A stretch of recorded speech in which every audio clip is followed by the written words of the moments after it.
Good afternoon. Madam Clerk, you ready? Yes, Mr. Chair. Thank you. I'd like to convene today's GAE meeting, Wednesday, March 31st, 2021. I think upon convening, and assuming I'm doing this correctly, Alicia, I'm going to recess the meeting until 1:30, if that's okay. Fine. Great. Thank you. So we'll be in recess until 1:30. Thank you very much. Look forward to seeing everyone at 1:30. Thank you.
Thanks, Valentina. You're welcome, Representative.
Good afternoon, everyone. Give us one more minute. We'll get going if we can.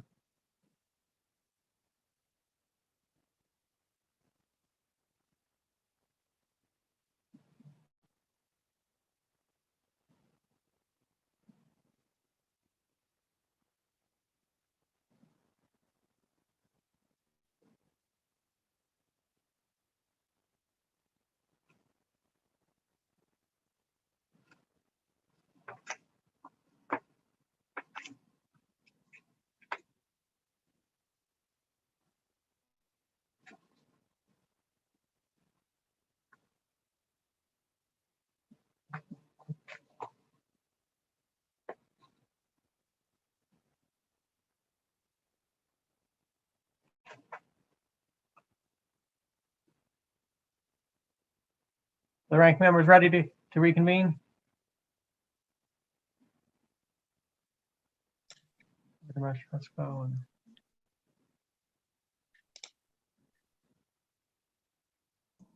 Yes, sir, Mr. Chairman. Great. Good afternoon, Sorry, everyone. just trying to get all my screens open. No problem. No problem. We're all in a similar situation. I appreciate you being here. We're going to go ahead and reconvene today's GE meeting, Wednesday, March 31st, 2021. There's a number of items on the agenda today we'll look to act upon. I want to begin by saying I think thus far the committee has shown a very good willingness to work together in a cooperative, bipartisan manner, and have done well so far in that regard. And so I hope we can look forward to keeping that theme going and then throughout today and then the rest of the session. So I want to thank the ranking members and Republicans for their efforts thus far. Look forward to today's meeting and the session ahead. Do either Representative Francesco or Senator Sampson have any opening comments? Thank you very much, Mr. Chairman. I'll just welcome the committee members and staff, and also the folks that are following along with us in public. Looking forward to a lively meeting. Thank you, Mr. Chairman. Thank you, Senator. Representative Francesco, any comments? Thank you, Mr. Chairman. Just to welcome everyone, and just to kind of echo your comments, I think we have been doing our best between our ranking members and the chairs to work on bills. And I know we're not always going to agree, but I do appreciate the feedback and the willingness to try to work together. That's pretty much it. Thank you, Mr. Chairman. Thank you, Representative. I also like to reiterate a comment Senator Sampson made around prior to our previous meeting, that today many members have other obligations, different meetings going on. So if you see people coming and going, that's why there's other meetings going on that they're participating in. So that's why they kind of might be in and out. That being said, we'll go ahead and get started. I'll move on. Section 3, bills for final action. Item 5, Senate Bill number 883. An act concerning the recommendation of the Governor's Council on Women and Girls. Is there a motion to JF? Senator Flexer makes a motion to JF this bill to the floor. And a second. Second by Hilda Santiago. Motion been made by Senator Fletcher, seconded by Representative Santiago. Any comments or discussion? Senator Sampson, your hand is raised. The floor is yours. Thank you, Mr. Chairman. Sorry, had to find my mute button. So this bill, Senate Bill 8883, it says it's the governor's bill. It's very similar to another bill that we've already tackled in this committee.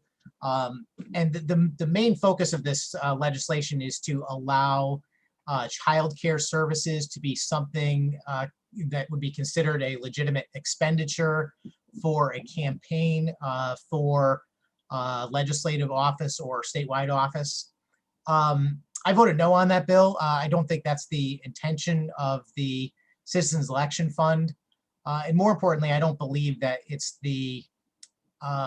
something that my constituents would support if I went and asked them why they're contributing to my campaign, whether or not they would consider that to be an acceptable expenditure.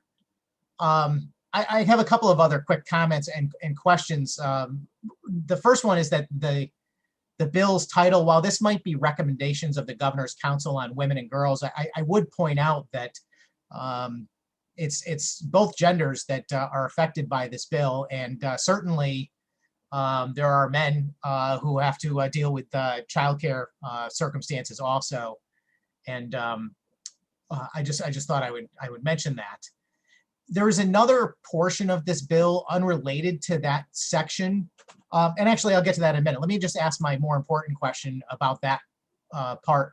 Mr. Chairman, in the Senate Bill 761, which was the similar bill we already passed, there were limitations on the amount of money that could be spent on childcare from someone's complete campaign finance total, which for people watching, generally speaking, what happens is there is a threshold that a candidate has to raise on their own, and then once they make an application and show the state Elections Enforcement Commission that they've made that goal, they will get a grant for a larger amount. The exact amounts are not with me at the moment, but for example, a state representative has to raise a little over 5,000, and then they get a grant for 30,000. A state senator has to raise, I think, 16,000 now, and they'll get a grant for a little over 100,000. And the race for governor and lieutenant governor and so forth, obviously those amounts are more substantial. I think Secretary of State, treasurer, those might be 75,000 you raise to get a grant for maybe 250,000, something like that. So there's considerable money involved. Are there limitations in this bill, Mr. Chairman, that mirror the ones in Senate Bill 761 that says that the only amount that you can use for the child care services cannot exceed the amount that you raised personally as a candidate from your contributors, rather than the larger grant amount? Is that correct through you, Mr. Chairman? Thank you, Senator, for your comments. That is correct. My understanding is the bill, section 1 through 4 of the bill are virtually identical to Senate Bill 761 that we previously passed. So the section you're referring to is lines 18 to 25, and so there are limits. That's correct for use. Yes, sir. All right. Well, thank you very much for that information. I think that that's important, and I think that's a strong consideration. I don't think it makes a whole lot of difference in my original comments about whether or not I think this is a proper use of campaign contributions, but at least it is not. I mean, all the funds are fungible, of course. You know, which dollar was contributed directly to the candidate and which was contributed by taxpayers ultimately into the grant program. You can't really separate, but I do get the point of putting those limitations on there. But I would point out that those limitations are still pretty high numbers. For a state Senate campaign, I mean, it's $16,000 is a pretty substantial amount of money to have spent on a child care cost for a campaign. And I'm not suggesting someone would spend that amount, but just the fact that the limit is that high, I think is should give us some pause. I'm not going to support the bill based on this policy decision. I am sympathetic to candidates that are single parents in particular that might have a tougher time, whether they are men or women running, because they have to make proper arrangements. But we heard from colleagues that ran for office and brought their children door to door, for example. And I just don't see that as the proper use of campaign funds, which is my reason for voting no.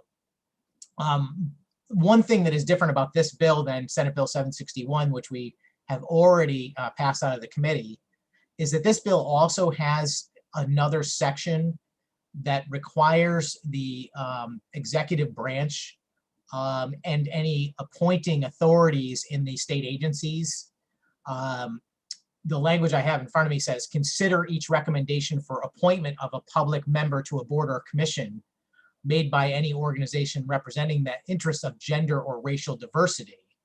And then second, make a good faith effort to seek out individuals for such appointment that reflect such diversity. Mr. Chairman, there's another bill on our agenda today that has a lot more to do with this subject matter. And I will get a lot more in depth in that conversation, but I will just state right here that I do have some objections to this type of policy. I do believe it's a good idea to allow the public to suggest members for boards. And I'm certainly not opposed to gender or racial diversity.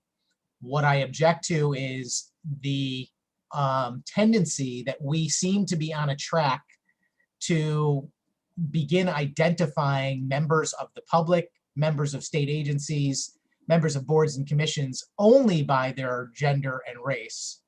And I think that's a highly dangerous thing for any society to do. People should be judged on their merits, as was pointed out, their invisible qualities. And I believe this is the opposite. This is measuring people by their visible qualities.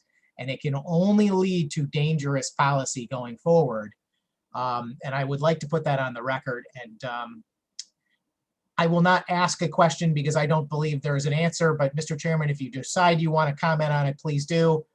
This also says that those executive department appointing agencies must make a good faith effort to seek out individuals for such appointment that reflect such diversity. The question is, what exactly does that mean?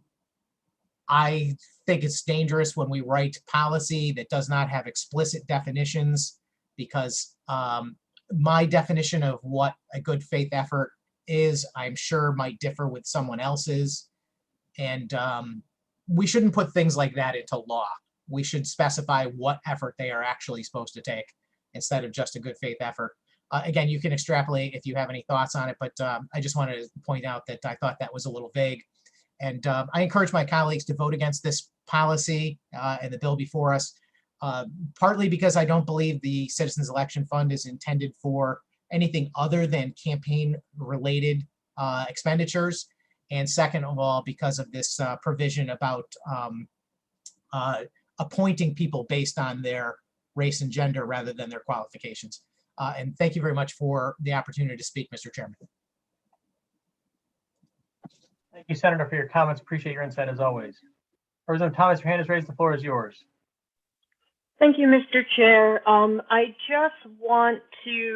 I will be supporting this bill today, but as I mentioned during the public hearing, I am in agreement with Senator Sampson on one thing, which is line 180, which has this very amorphous language, make a good faith effort.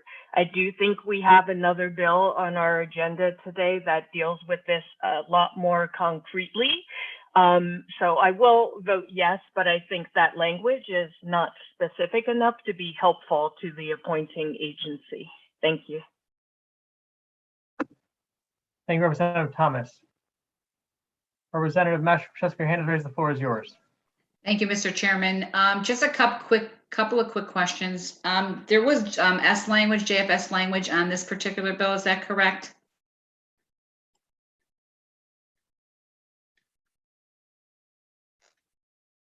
No?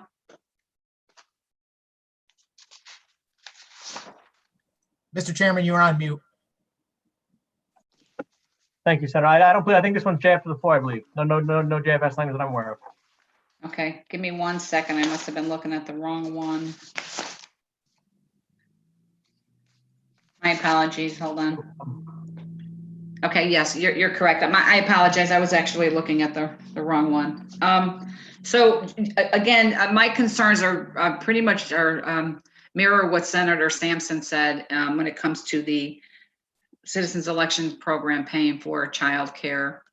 Like I said during our public hearing, I understand the concern. We certainly want to get more people involved in running for office, but I do believe the intent of, I would say, even my constituents when they donate to the campaign would be to use it on, I would say in that case, a good faith effort to ensure that we are using those funds for our campaign to get elected, to be a voice for them up in Hartford. So for those reasons, there are other concerns I have in this bill, but for those reasons, I'll be voting no today. Thank you, Mr. Chairman. Thank you, Representative, for your comments and insight. Any further questions or concerns on the underlying bill before us? Seeing none, will the clerk please call the roll?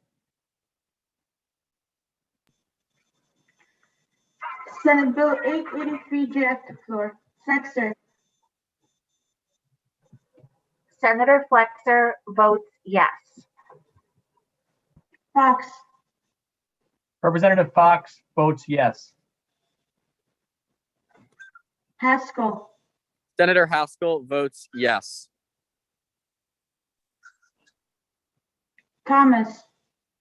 Representative Thomas votes yes. Sampson. Senator Sampson votes no. Mastro Francesco. I love the way you say my name. Representative Mastro Francesco votes no. Blumenthal. Representative Blumenthal. Carpino. Representative Carpino. Fishbein. Representative Fishbein. France. Representative France votes no. Haddad. Representative Haddad votes yes. Labriola. Representative Labriola. McCarthy Vehi. Representative McCarthy Vehi. McCrory. Senator McCrory. Moran-Bello. Representative Moran-Bello votes yes. Palm. Representative Palm votes yes. Rosario. Representative Rosario. Santiago. Santiago votes yes. Slap. Senator Slapp votes yes. All set, Mr. Chair. Thank you. Thank you, Madam Clerk. Votes to be held open. The ranking members have a preference? What votes to be held open to? Yes, Mr. Chairman. Depending on what time the meeting ends, I would say we need at least 2 hours after the meeting is done to keep the votes open. We have several members in other committees today that they're pretty much jam-packed, if that would be okay. Senator Sampson, is that okay with you? Mr. Chairman, I don't think you should make a commitment right at this moment, to be Okay. honest with you. I have no idea what time this meeting is going to expire. And if it was midnight, I would hate to see the clerk having to sit around till 2 a.m. I think we should hold off till we're closer to the end of the meeting, potentially, and then we can talk about it at that point. That's fine. Thank you, And Senator. we're in contact with our members, so we'll do our best to make sure that they know we're going to at least try to accommodate them. Understood. Thank you, Thank you, Senator. That's fine. Votes to be held open to, we'll determine time at a later point. Moving on, item number 7, Senate Bill 1015. An act concerning the Department of Administrative Services modernizing real estate and construction management. JFS LCO 6280. Is there a motion? Senator Flexer makes a motion to JFS this bill to the floor. And a second? Santiago votes By second. Palm. Motion was made by Senator Fletcher, seconded by Representative Santiago. The underlying bill, the JFS language, I'll address that first. It's delete section, I believe, 6, 7, and 8 of the current bill. Deleting the portions addressing the DS interaction with SPRB, State Property Review Board. The other portion of the bill, as learned from the testimony of the Deputy Commissioner, our efforts to essentially make DAS more efficient and then update the processes. Any discussion? Senator Sampson, your hand is raised. The floor is yours. Thank you very much, Mr. Chairman.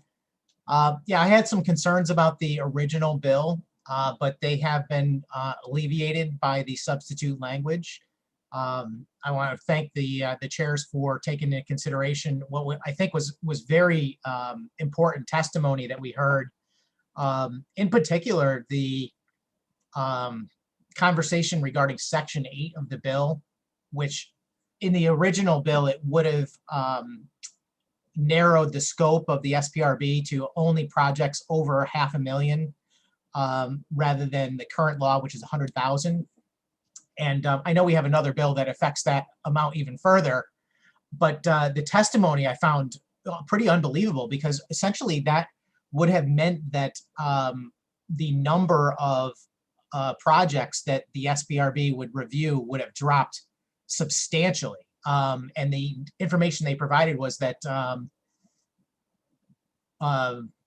from 2017 to 2021, there were 234 contracts reviewed totaling 289 million. But if that had been changed to the proposal of 500,000, that 234 number of contracts would have dropped to only 41. And I think that would have been a mistake. So I'm very thankful that we did take that out of the underlying bill. I don't know what I think about Section 9, which is the DAS authority over integrated works of art. My colleagues might know that I put in a bill every year to eliminate the requirement that every state building project includes 1% for art. I mean, I don't mind that art is sometimes a part of architecture, but I don't think that we should mandate that 1% either. With that, Mr. Chairman, I'm going to support the bill. I know that we have a few of these, DAS/SPRB bills on our agenda today. And I know that we're going to have a conversation to try and possibly put these together into one cohesive thing, because even this bill, I think, is in contradiction with another bill on the agenda today. So I think it's hard for us to be passing 3 bills all dealing with the same topic in different ways. But I am looking forward to working with you to come up with something to make this make sense. And I do support this bill as modified. Thank you, Mr. Chairman. Oh, and before I go on, Mr. Chairman, I believe that this might be a good candidate for a consent calendar. So I would like to offer that opportunity to create a consent calendar and possibly add this item. Thank you, Senator. Motion made to add this consent. Is there any objection to add this item to the consent calendar? Seeing none, a consent calendar is created with this item on it. Any further questions or comments? Senator Sanders, if I could just one clarification, I think you made reference to Section 9 of the bill. I think that's because of the amendment. That's now Section 7. I think just because there's been some movement. The language is still in there, but I think the different section of the language is still in there. So I'm okay with that. Any further questions or comments? Seeing none, this matter will be added to the consent calendar.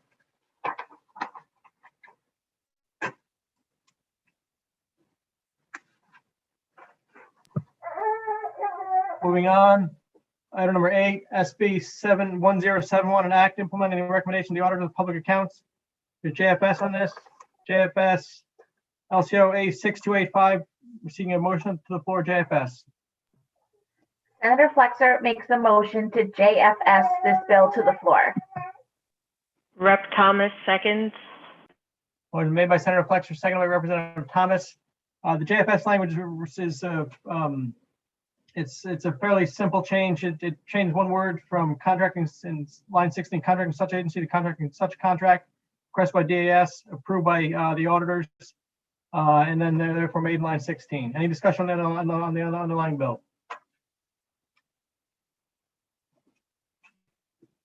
Senator Sampson, your hand is raised. The floor is yours. Thank you, Mr. Chairman. This is a somewhat technical bill, but it's very straightforward. I went through each section. I am in agreement with the auditors for their requests, and I'm going to support the bill out of committee today. And I would also offer this item for the consent calendar if there are no objections.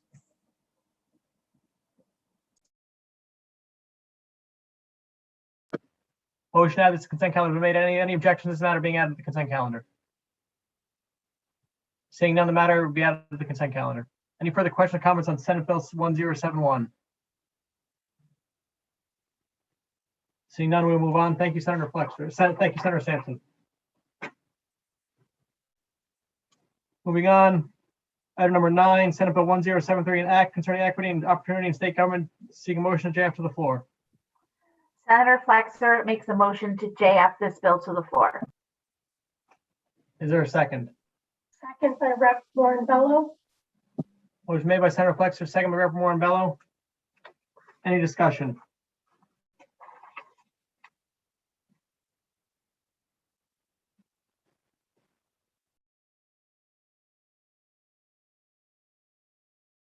Representative Mashpee, your hands raised. The floor is yours. Thank you, Mr. Chairman. Can you kind of give me an overview exactly of what this bill does and what the purpose of it is? Thank you, Mr. Chairman. Of course, thank you for the question. The bill will require the DAS Commissioner, in consultation with OPM Secretary, CHRO, and Executive Department heads, look at methods for assessing whether state agency policies and actions create or exacerbate barriers to full and equal participation by all eligible individuals. Essentially asking the various state entities to assess their policies and actions, whether they create or exacerbate barriers to full and equal participation by all eligible individuals. So it's I don't want to say the study, but it's looking to get more information for the manner by which these agencies and their actions create or exacerbate barriers. Mr. Chairman, thank you for that answer. So am I correct to say that they have current policies in place that need to be changed because they reflect the language that you have in here? Are there current policies in place? Because I think you mentioned about policies, right? Do they have, I guess the question is, do they have policies in place that create barriers based on race? I think you don't with the question, Representative. I think the idea is, I'm not sure whether or not they have policy. I think the idea is to study whether these policies do exist, whether or not they exist. I'm not sure. I think that's hopefully, ideally, that's the study will tell us. Okay. Well, obviously, if there were, I can't imagine that they have policies in place that create barriers to get equal participation for people for employment. So I have definitely grave concerns about that part of it. I don't recall somebody testifying, any of the departments testifying that they do have policies in place. If they did, I think that obviously a serious issue. My question is now, this is turning into a study. And when you do a study based on race, religion, income, geography, and gender, and so forth, now you are creating policies because of whatever the outcome to that study would be. So those are my biggest concerns. And I know we have other bills on our agenda today that pretty much talk about the same type of thing. And I just believe in today's climate, in today's world, that, you know, we need to stop judging people based on their religion, their race, their sexual preference. To me, it's discriminatory, and I certainly don't look at people like that, and I don't believe people on this committee do. So I'm not certainly not suggesting that.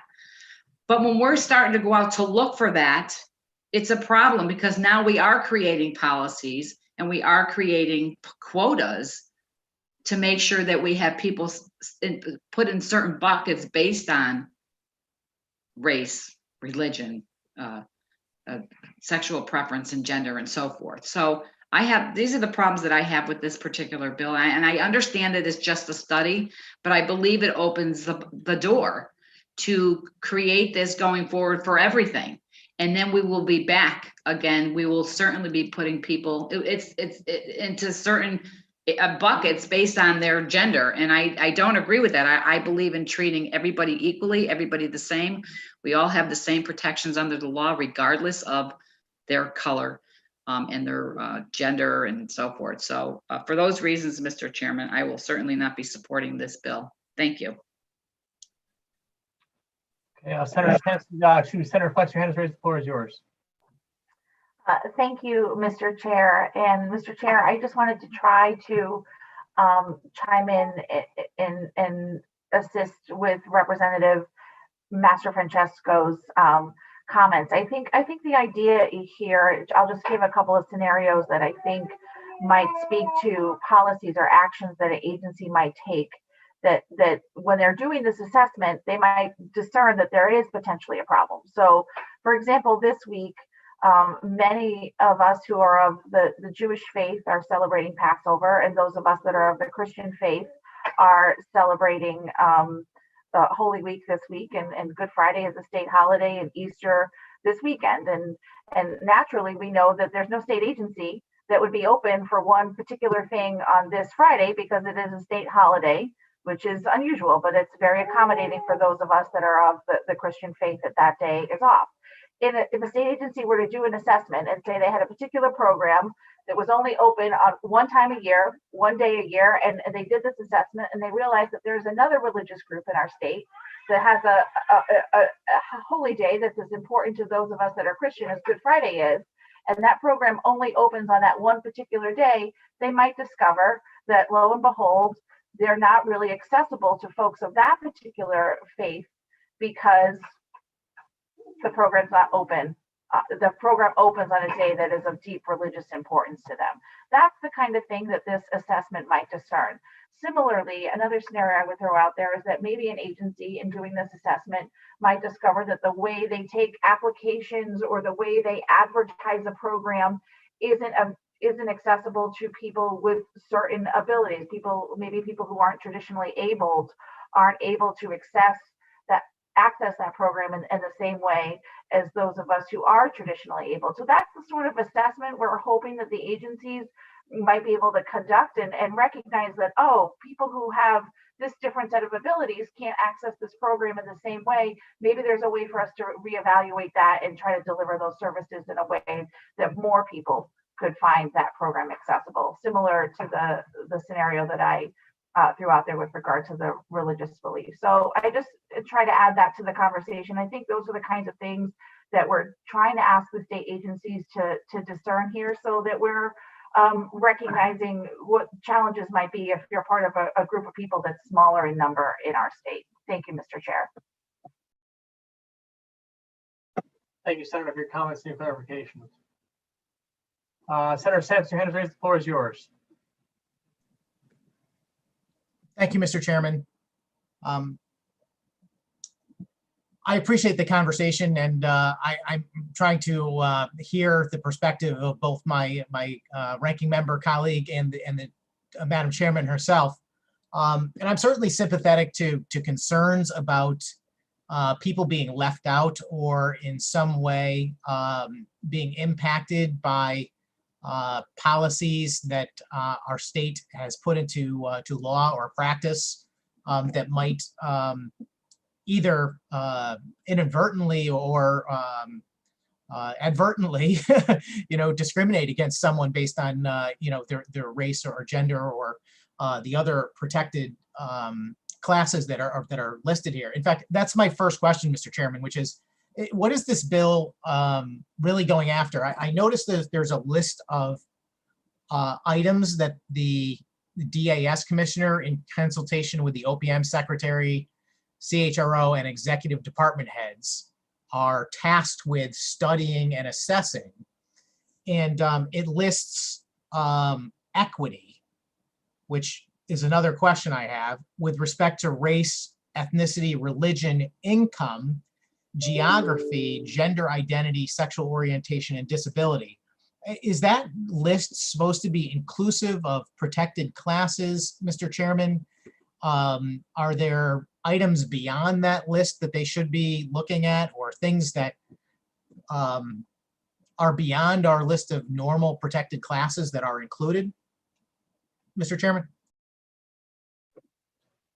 I think for the purpose of this study and the idea of equity, those items that they're asked to look at are fairly somewhat exhaustive, and will address the idea of assessing equity in a good fashion.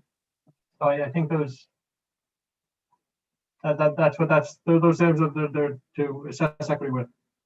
For you, Senator. Thank you, Mr. Chairman. I mean, we did hear testimony from CHRO and from DAS and the ACLU and others. And they mentioned a few things: veteran status, ancestry, and so forth. One thing I noticed that they mentioned was age. And I'm actually surprised that is not included in this list. I believe that is already a protected class. I think that we would have done ourselves a favor by including age in that list of categories.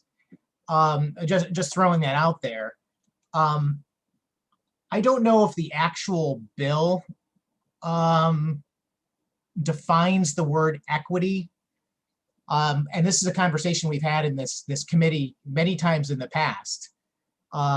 And I really do believe if we're going to write an actual law, Mr. Chairman, and we're going to put the word equity in that law, the definition ought to exist. because I have noticed in our conversations just in this committee, not to mention watching the evening news and the various political pundits that are out there in the universe, I think the definition of that word is up for grabs in a lot of respects. Some people would define equity as not equality, but rather making up for past wrongs. And I don't think that is what is intended by this bill, but I also believe it ought to be spelled out what equity actually does intend as far as the language in the policy before us.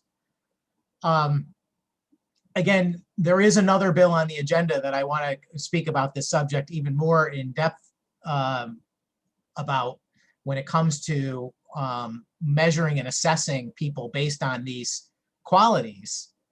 I'm not wholly against a study of our state agencies and workforce to determine whether or not people are being left out for whatever reason. But I do have some concerns about the list of things we're looking at. As I noted, age was omitted, I think, inadvertently. And I do have some concerns about using the term assessing equity. And Mr. Chairman, I'm going to ask you a hard question, and I won't blame you if you can't answer, but exactly what are they assessing? There's nothing in the bill that tells me what they're doing. It just says they're assessing. Are they going to count people? Are they going to say, well, in the, entire Department of Agricultural workforce, there's X number of people, and so many are this race, and so many are females, and so many are whatever. Is that the kind of study that's being done here, or is this a different type of study than really just a numerical, report that we'll receive? Thank you, Senator. I think I may refer you to lines 18 to 21 of the underlying bill. To assess whether underserved communities and their members face systematic barriers in assessing benefits and opportunities available pursuant to those programs, policies and programs. Further compounded by the what's to be included in the report, which is lines 24 to 36. For you, Senator. Yeah, thank you, Mr. Chairman. I mean, I read all that same language, and the thing that I gathered from is that it's, while maybe good intentioned, it's not really telling us what they're going to do. It doesn't set up a system for their analysis. They're supposed to provide a list of potential barriers. I guess one of the concerns I have about this is that if the purpose of this bill is, as Madam Chairman stated, which I think is a good cause, is to look at our state agencies and see if we're leaving people out. I think tasking the same people that have been doing the hiring and staffing process and asking them what the barriers are, I think misses the mark. Because I think that would be the source of your problem, is that they might not see certain things as barriers or identify underserved communities and individuals, that sort of thing. I'm trying to offer constructive input on this bill. You know that I don't necessarily, from my past comments, agree with the an analysis of people based on their outward appearance type qualities, or judging people even by income or geography, as this bill would do. But if we are going to do it, and we are going to delve into this realm, I want to see it done in a way that is completely fair and completely unbiased. And I could be concerned that the analysis portion of the bill is not really laid out in a way that I consider to be constructive and something that can be followed and will give us results where we know we're getting consistency. Like if we ask the head of agriculture versus the head of motor vehicles, I don't think that there's something where they're going to look at this necessarily in the same way and say, okay, this is what I have to do my analysis, which is what I think is missing from this bill. Just from a policy standpoint. I guess I'm going to leave my comments there. I'm going to vote no on the bill today. I just don't think it's thought out as far as a process goes. I would like to see us include age, even if it goes forward. I just think that all protected classes should be included. And I look forward to speaking with the chairs about maybe doing this in a way where I could actually support it. I don't know that we get there based on our differences in concern over how we measure people. And I'm not trying to minimize the importance of people's race and gender and so on. I think those are factors, and I am well aware of the concerns of people across the political spectrum in, the past history of this this country and this world. But I think we've done a good job of essentially making policy in Connecticut that is not systemically racist, to borrow that term. And I fear that when we start to do policies like this, we're going to start to create policy that is systemically racist, because now we're actually paying attention to putting people into positions based on measuring them by these outward qualities. And that's a sincere concern. And I know that there are people that might have a diverse view from my own, who might not look at my comments credibly or respectfully, but I promise you they are offered in that way. I am sincere in the fact that I want to eliminate any type of inequity, inequality, or racism from this world. I just believe the way to do that is to ignore those outward qualities and measure people on merit. And I will be consistent in that throughout all of our deliberations. Thank you, Mr. Chairman. Thank you, Senator. And we do appreciate your thoughts and look forward to hopefully working with you on this bill to get to a point where you'd be able to agree with it or support it. Thank you very much. Representative Palm, your hand raised. The floor is yours. Thank you, Mr. Chair. I will be supporting this bill because I understand that the best way to increase productivity and harmony in any workplace is through self-audits, self-assessment. Things can be unconsciously barriers. And I think, to Senator Flexer's point, there are practices that are not inherently designed to exclude people. For example, when a stonemason puts in a curb cut, I'm sure that stonemason is not saying, gee, I'm going to make it really hard for people who use wheelchairs to hop up onto this. I don't have to think twice as a person who doesn't use a wheelchair. I can hop onto a curb cut, with my eyes closed. But it's for the people who cannot do that, who have been unintentionally excluded, that this effort is being made. And if, happy day, if we discover after all of our agencies do an audit that there is no systemic block, then great, then they don't have to change their practices. I'd be surprised if that were true. I would be thrilled if it were. And I think my final point is that I'm a little bit uncomfortable with casting efforts such as this as seeing people's qualities only in terms of race and gender and not in their inherent competence and worth. I think there's a subtle implication there that by accounting for race and gender, or I actually agree with Senator Sampson about age, I think that should be in there.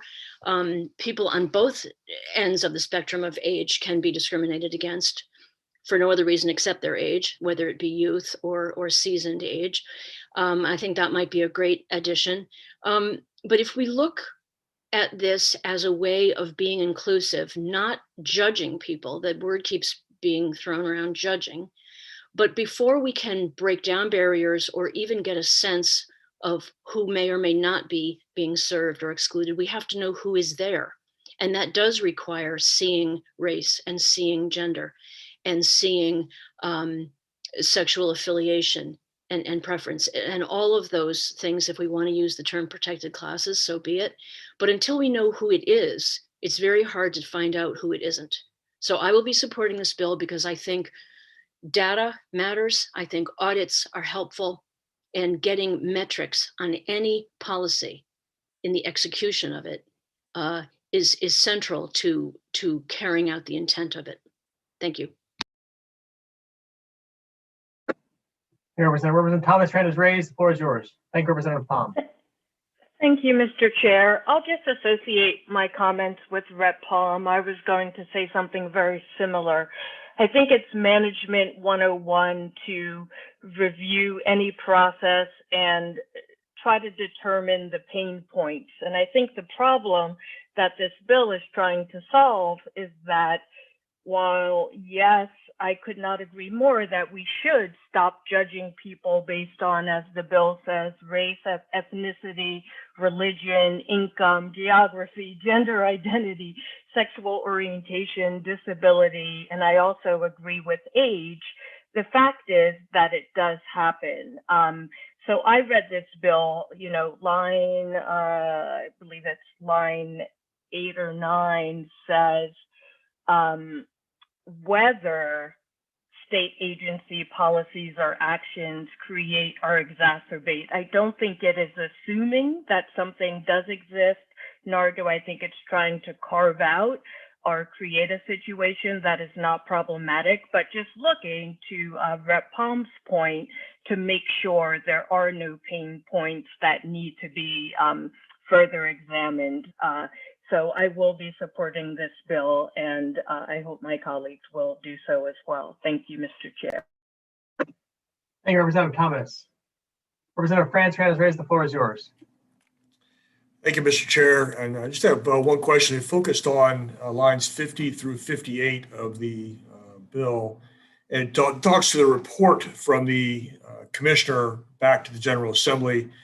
And two things. One is I'm curious why it wasn't sent directly back to the Committee of Cognizance and instead through the clerks of the Senate and House. I wonder if you could define that, because most of the bills that we see that have reports defined from a committee come back to that Committee of Cognizance. Can you explain why this was different than what we've seen in other study reports? I don't have an answer to the question, but I think it's a good point and one that we will take on advisement as the process continues. So thank you for bringing it to our attention. And the second question, that same section, at the end under subsection 2, starting line 56, after describing the best practices, it says containing a summary of the findings of the reviews by the department heads. Is there a reason that the entire report from the department heads is not included? Since there may be things that the legislature deems important from the department heads, as opposed to the Commissioner of Administrative Services filtering that information to what the Commissioner feels is important. Through you. Again, Representative, another very good point. I think in light of the fact that the prior representative made reference to data and the need for data, that could also be a very important point to make and clarify in today's ed. So I don't have an answer for you other than the fact that as now it says contain a summary. So thank you for bringing that to our attention. Thank you, Mr. Chairman, for that answer. I think that those 2 points are things that need to be considered before we bring it to the floor. Because I think there may be things that the department heads have that the legislature would find informative, frankly, as opposed to a summary, unless the summary and all the findings would be attachments to it, and the commissioner would be summarizing in his report. Thank you, Mr. Chair. Thank you, Representative. Appreciate your insight and your thoughtful comments again. Senator McCrory, your hand is raised. The floor is yours. Senator McCrory. Thank you, Mr. Chairman. I encourage my colleagues to support this piece of legislation. Actually, this is a piece of legislation I helped write. The genesis is from our new president. When he came in and made the executive order, he asked that every level of government peruse themselves and look where there's inequities, where there are barriers for all those individuals for opportunities. So this idea is coming from the president of the United States. And I think we have this same issue in the state of Connecticut. I know we have the same issue in the state of Connecticut. Unfortunately, in the state of Connecticut, we don't hold ourselves accountable. This is an opportunity to look at ourselves in the mirror, see some of the things that we're doing correctly, looking at some of the things that we're not doing right, and make policy changes and do something about it. Whether as things have been done in directly or indirectly, the outcomes are what they are, and they're not good for everyone in this state. And when there are those who when basically I'll say, and it's not anyone on this panel or in legislative government, but in general, when you view things from the lenses of privilege, equity looks like oppression for you. This is not trying to oppress anyone, but this is just looking at us as a state, looking at all our agencies, where we can do better, what we can do to make everyone whole, and just make us as a state more accountable for our policies and our procedures, but more so for our outcomes. So I encourage all my colleagues to support this measure. It doesn't hurt anybody. It's just an opportunity to shine a light on what we know exists in Connecticut prior to COVID-19, prior to George Floyd. So again, I ask you guys to support it. Let's move it through. Let's change the way we've done business. We can't go back to normal. Thank you. Thank you, Senator. Any further questions or comments from the committee? Seeing none, will the clerk please call the roll? Senate Bill 1073 J to floor. Flexer. Senator Flexer votes yes. Fox. Representative Fox votes yes. Haskell. Senator Haskell. Thomas. Representative Thomas votes yes. Sampson. Senator Sampson votes no. Master Francesco. Representative Master Francesco votes no. Blumenthal. Representative Blumenthal. Carpino. Representative Carpino. Fishbein. Representative Fishbein. France. Representative France votes no. Haddad. Representative Haddad votes yes. Labriola. Representative Labriola. McCarthy Vahey. Representative McCarthy Vahey. McCrory. I'm sorry, Senator McCory votes yes. Morinbello. Representative Morinbello votes yes. Palm. Representative Palm votes yes. Rosario. Representative Rosario. Santiago. Santiago votes yes. Slap. Senator Slapp votes yes. All set, Mr. Chair. Thank you. Thank you, Madam Clerk. Before we move on, I'd just like to point out, I think in light of the new rules and the environment we find ourselves in, it'd be helpful if when members speak and their cameras are on, or to the extent that they're able to be on, that'd be helpful. With that being said, we'll move on now to item number 18. House Bill 6211. That concerning gender and racial diversity on certain state appointed boards, commissions, committees, and councils, and an online system for consideration of appointments within the legislative department. JFS 6299. Seeing no JFS motion to the floor. Is there a motion?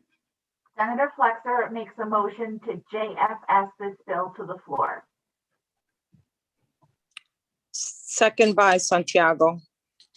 Motion been made by Senator Flexer, second by Representative Santiago. To let the committee know, the changes in JFS language are somewhat minor, I think. The first change is in line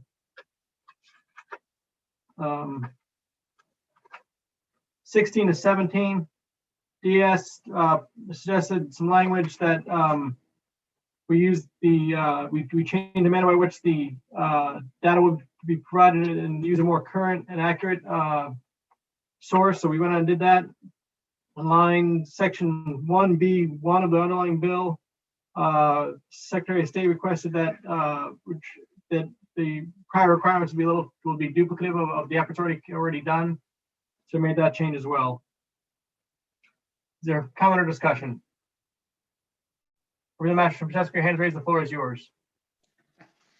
Thank you, Mr. Chairman. Just give me 1 second if it's okay. I know we're jumping around a little bit. Of course.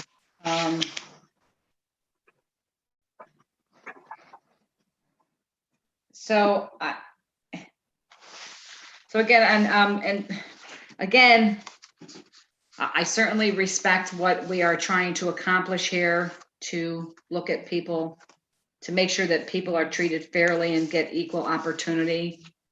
But again, this is another one of those bills that judges people based on their race and their gender and so forth.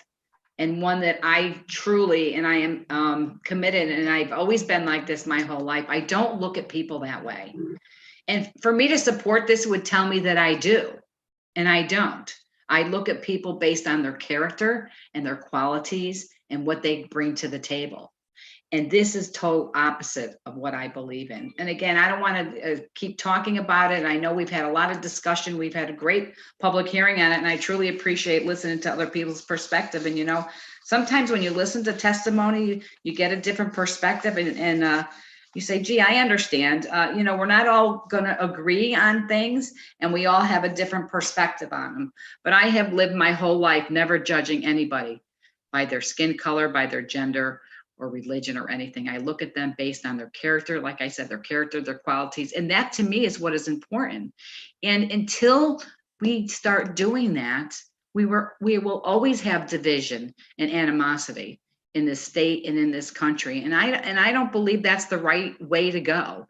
I just want everybody to really look at people for who they are. And that's the way it should be. So for me, supporting this tells me that I am not who I am, and that I do judge people based on their race and their gender. So for those reasons, Mr. Chairman, again, I cannot support this bill, but I certainly understand where the committee is coming from, and I'm certainly sympathetic to it. It's just we view things differently, and that's okay, because we're having these debates and we're talking about it openly and honestly, and that's okay. We just look at things from a different perspective. This is one of those things that I believe would, would define my character if I voted for this to somebody who I am not. And that is, to me, to judge everybody equally. So again, for those reasons, Mr. Chairman, I will not be supporting this. Thank you. Thank you for your comments, Representative. I appreciate them as always. Representative Palmer, your hand is raised. The floor is yours. Thank you, Mr. Chair. Once again, I just feel compelled to say that noticing and acknowledging our differences is not the same thing as judging them. And to diversify any board strengthens it. And the notion that by noticing and taking such human traits, differences as race and gender, that it's not predicated upon a lack of competence or experience or having the skills necessary. It means that when people of color and women have the skills necessary, they are not overlooked by ingrained systems that favor such things as legacy, old boy network, and other exclusive behaviors. So again, I just, for the record, taking stock of someone's human characteristics that make us all different is not immediately or necessarily or by definition to judge them. It simply means to notice them for the purpose of making sure that those people are included for the good of all. Thank you. So therefore, I will be supporting this bill. Thank you, Representative Palm. Any further comments? Representative Thomas, the hand is raised. The floor is yours. Hi, thank you, Mr. Chair. Once again, I'll associate my comments with Representative Palm. The one thing I would add, I like the fact that this bill gives a very long timeline to which agencies can make changes within themselves to try to represent our society, if you will. And what I find somewhat disturbing about this particular bill. Sorry, I'm formulating my thoughts as I talk. But, you know, it gives about 4 years before this has to be done, basically, other than making a good faith effort. And what that tells me is that if in 4 years you can't build out your pipeline, start thinking about different places to look for people to fill these positions, to think about where you might advertise differently, to work with the municipalities and community organizations to surface additional people. If, for example, in 4 years' time, you can't find a qualified woman to fill one of these boards or commissions, that to me speaks to why we need the legislation. So I will be supporting this, and I urge my colleagues to do so as well. Thank you. Thank you, Representative Thomas. Any further questions? Senator Sampson, your hand raised. The floor is yours. Thank you, Mr. Chairman. You know, I don't relish coming to the GAE committee meeting every time to have these protracted conversations about difficult topics, which I think are somewhat astray from making policy for the state. I think we're delving into a lot of cultural conversation in some of these bills, and to me, culture and government are two separate things, and they should be. I'm a libertarian-leaning, small government Republican, which basically means I want to see the government have the least amount of impact on the lives of individuals possible. Mostly because I don't believe government is to be seen as a benefit. Government is, in effect, enabling a third party, whether it is an elected official, a government bureaucracy, or a policy enacted by a legislature, to make determinations that affect individual people's lives and therefore impact their freedom. And I think that's the problem with it. And the more government we do, the more impact and the less freedom. And I got to tell you, first off, I want to thank my colleague, Representative Mastro Francisco, for her comments on this bill, because I think they were completely spot on. It's exactly how I feel. I was raised my whole life. My parents took tremendous time and energy to make sure that I would grow up as a decent human being, and that I did not prejudge anyone based on any factor, whether it be their race, their religion, their age. And I can remember several critical moments throughout my childhood and the conversations I had with my parents. I remember very few things from my childhood, but I remember those things that were like, hey, all people are the same, is how I was reminded, and that they should be judged on what is on the inside and not what is on the outside. And that's not just race. There's many factors, people's religious beliefs, Irish versus Italian. You could go on and on down the list in the way human beings have separated themselves into groups and categories throughout history. And in every case, you can point out to the fact that it was a failure to do so, because that mere act of separation is what has created division and often violence, hatred, and war in our world. And I appreciate the comments from some of my colleagues that don't share my worldview, but I want to express my worldview as openly as they do. I understand that they come at things differently, but I feel as passionately about ignoring a person's race as they might feel about noticing a person's race. To me, it is wrong to judge people. I don't want to be judged based by my race or gender. But I understand that I am, and in fact, in this committee on a regular basis. I also notice in the dialogue, the folks that are discussing the notice of race and gender often do make characterizations and judgments about legacy was a word I just heard Representative Palm use. I'm not trying to cast any aspersions on her comments, but that's something that refers to the fact that probably majority white males have been running our state government since its inception. And yes, maybe that's not in direct correlation with the population. And maybe in fact it's wrong in some cases, and maybe in fact there's been discrimination along the way. But that doesn't change my belief system, which is that that discrimination would have been wrong then, and any discrimination we create now would be wrong now. And I believe that that's what this bill does. This bill before us, an act concerning gender and racial diversity in certain state appointed boards, commissions, committees, and councils, is exactly that. It's the creation of systemic racism. I hate to use those words, but to me, that's exactly what it is. You know, I keep, every day, I hear the terms white privilege. I hear the term systemic racism. I can't think of all of them off of the top of my head.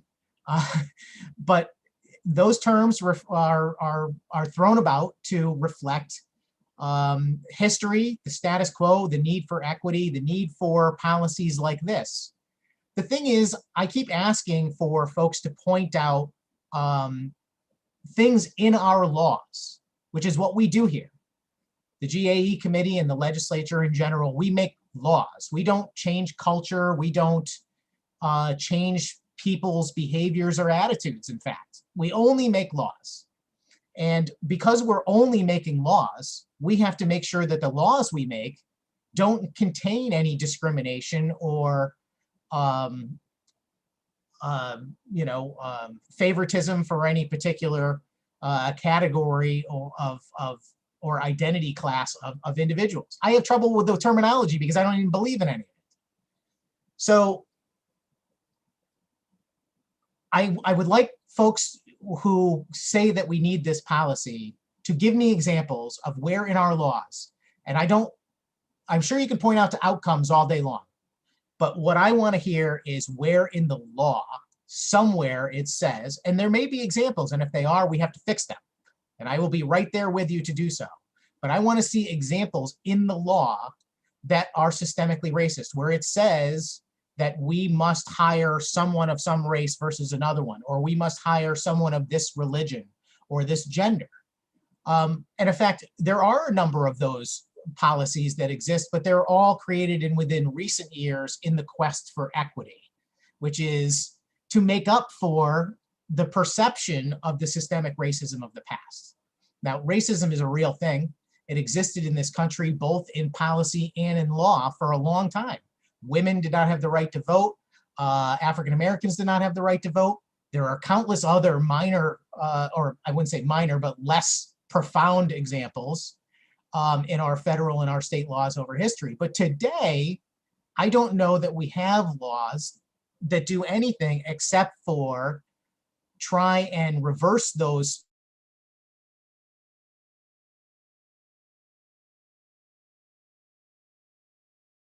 Senator, thank you. Senator Sampson, freeze up. Yes. Yes, he did, Mr. Chair. Senator, your connection's frozen.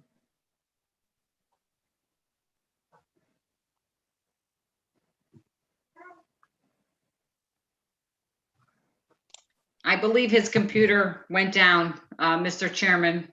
Hopefully, if we could give him 5 minutes, or maybe go to the next person and come back to Senator Sampson, that would be helpful.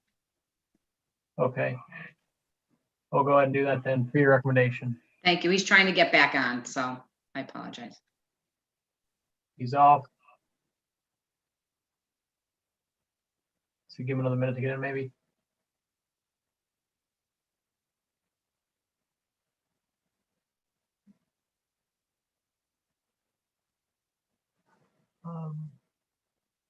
Representative France, your hand is raised if you're ready. Okay, proceed.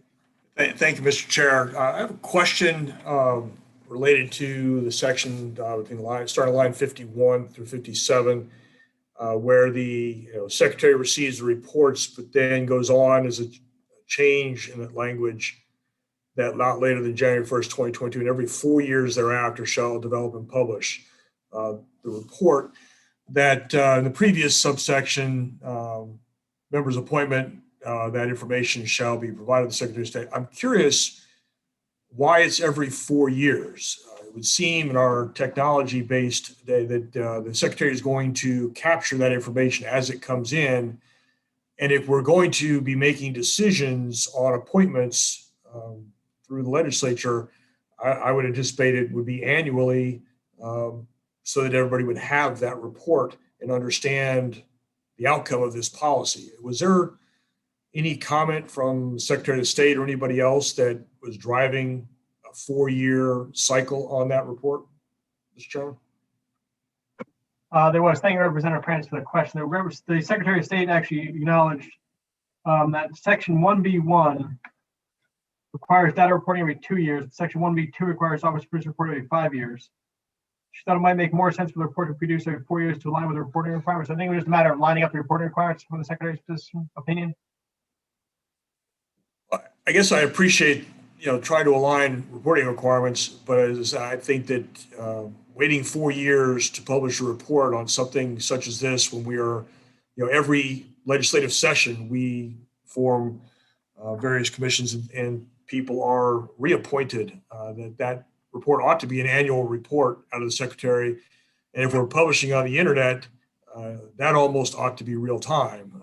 But I do understand that there are challenges with maintaining consistency of data.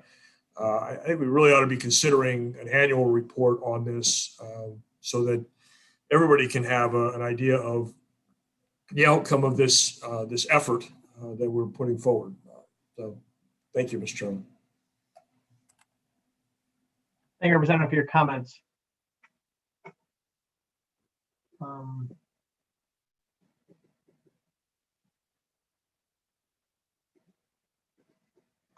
Representative Mashcheski, your hand is raised. The floor is yours. Thank you, Mr. Chairman. I believe Senator Sampson is trying to get back on. He just had to reboot his computer, so if we can give him a moment. And if I can just say that I know in the beginning of all of our meetings, Senator Sampson always has an objections to our Zoom meetings. And how ironic is it that here's a perfect example of what happens. It's great that we have far more participation. I love that part of it. But this is a perfect example where it could get a little technical. So I would hope that you can just give him just a few more minutes to get on, Mr. Chairman, and I would greatly appreciate that. Thank you. Well, that's fine. Thank you. Maybe.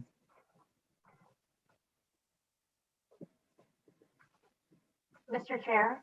Yes, Madam Chair. Just a suggestion.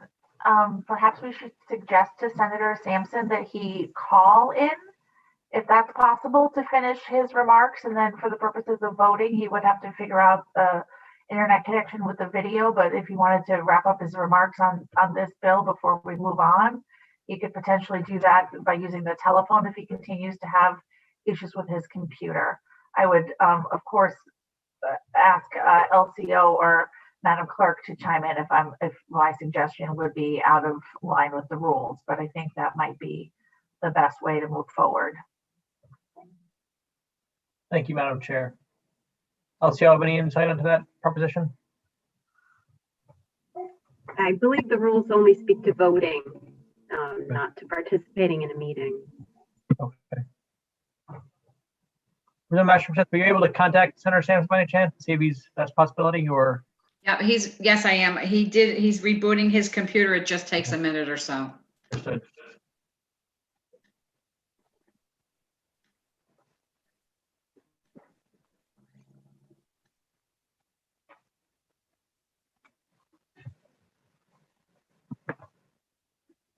Senator Flex, your hand is raised. The floor is yours.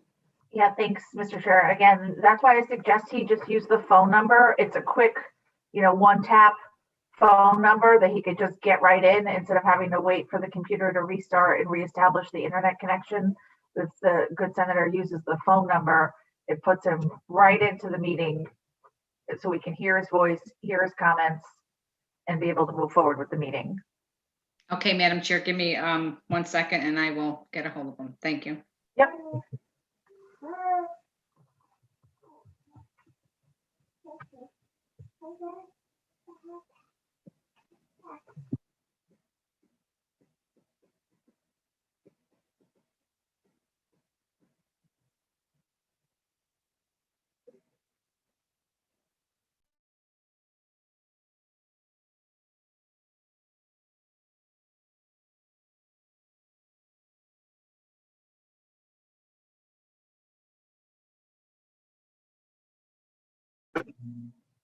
I think while we wait for Senator Sanders, the committee will briefly stand in recess while we wait for Senator Sanders to try to maintain his connection. We'll stand in recess briefly. Thank you.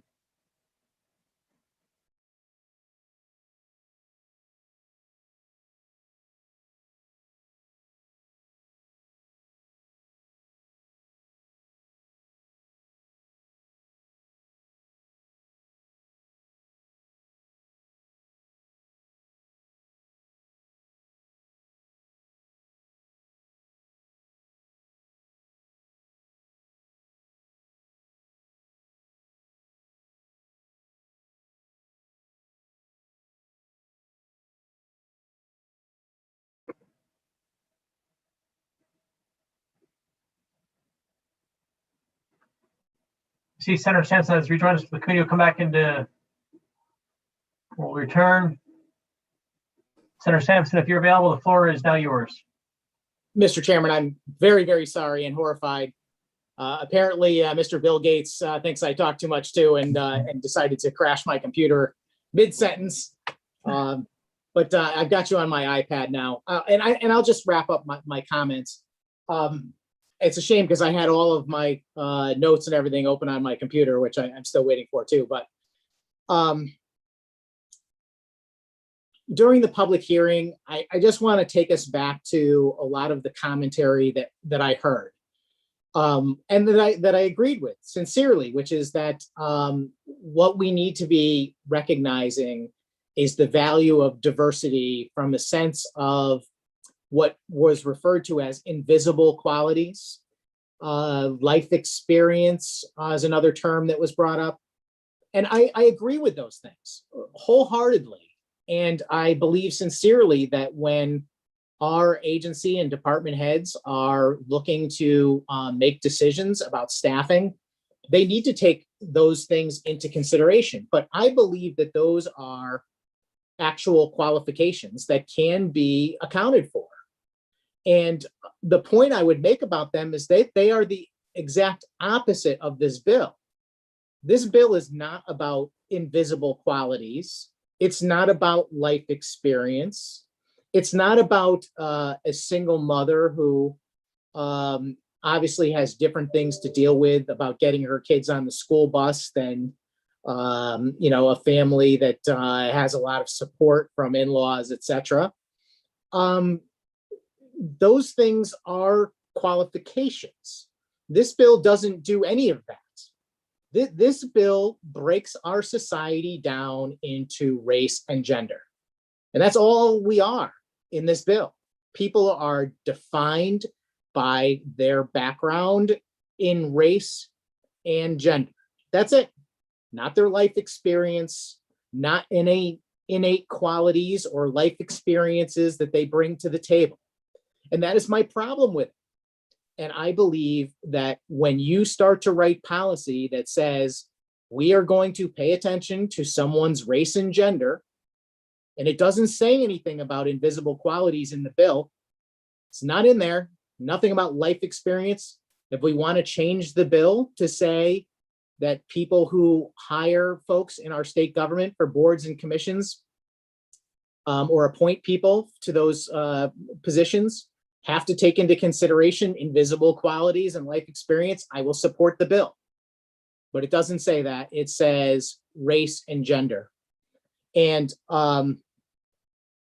there were a lot of comments that I want to speak to, but I don't know if we can hash this out any further. But I am going to again caution this GAE committee and my legislative colleagues in both parties that this is a dangerous road to go down. This is exactly what has caused other civilizations to fail. And I understand it's not just us. We are not the source of the end of America if we pass this bill or anything. That's not what I mean. It's happening across our country and our culture. This new, relatively new viewpoint that instead of getting away from historic inequity and recognizing that people are all deserved of merit individually, regardless of their background, there is a new view, which is that we have to focus on folks' race and gender to account for the past. And I think that is a dangerous thing, because you are not only attributing the struggles of people in the past to people in the present who have or have not experienced them. There are certainly people in the present experiencing struggles, but there are plenty of people who are not. And to assess them as if they are equal to the struggles of the past, I think is wrong. And I think to equate people who have been beneficiaries in the past by race or gender as if they are beneficiaries in the present is also wrong. That is the whole point of this, is that it is simply wrong. And in fact, definition of the word racism to categorize people by race and treat them differently. That's exactly what racism is.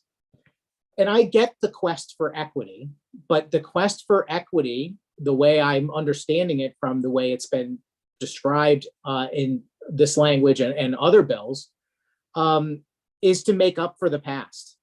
And in fact, that is a policy decision that causes people to be measured by race and gender. And it is a way to create new beneficiaries and new people who will suffer. And that is not the way we should be making policy, Mr. Chairman. I know I'm going long on this. And partly it's because I know that normally when these topics come up in the legislature, and I've been here for 11 years and watched many similar bills go by, generally speaking, people are afraid to speak up and express their opinions. And I've been among them. But I realized recently I have nothing to be afraid for. I believe my comments are completely moral and appropriate.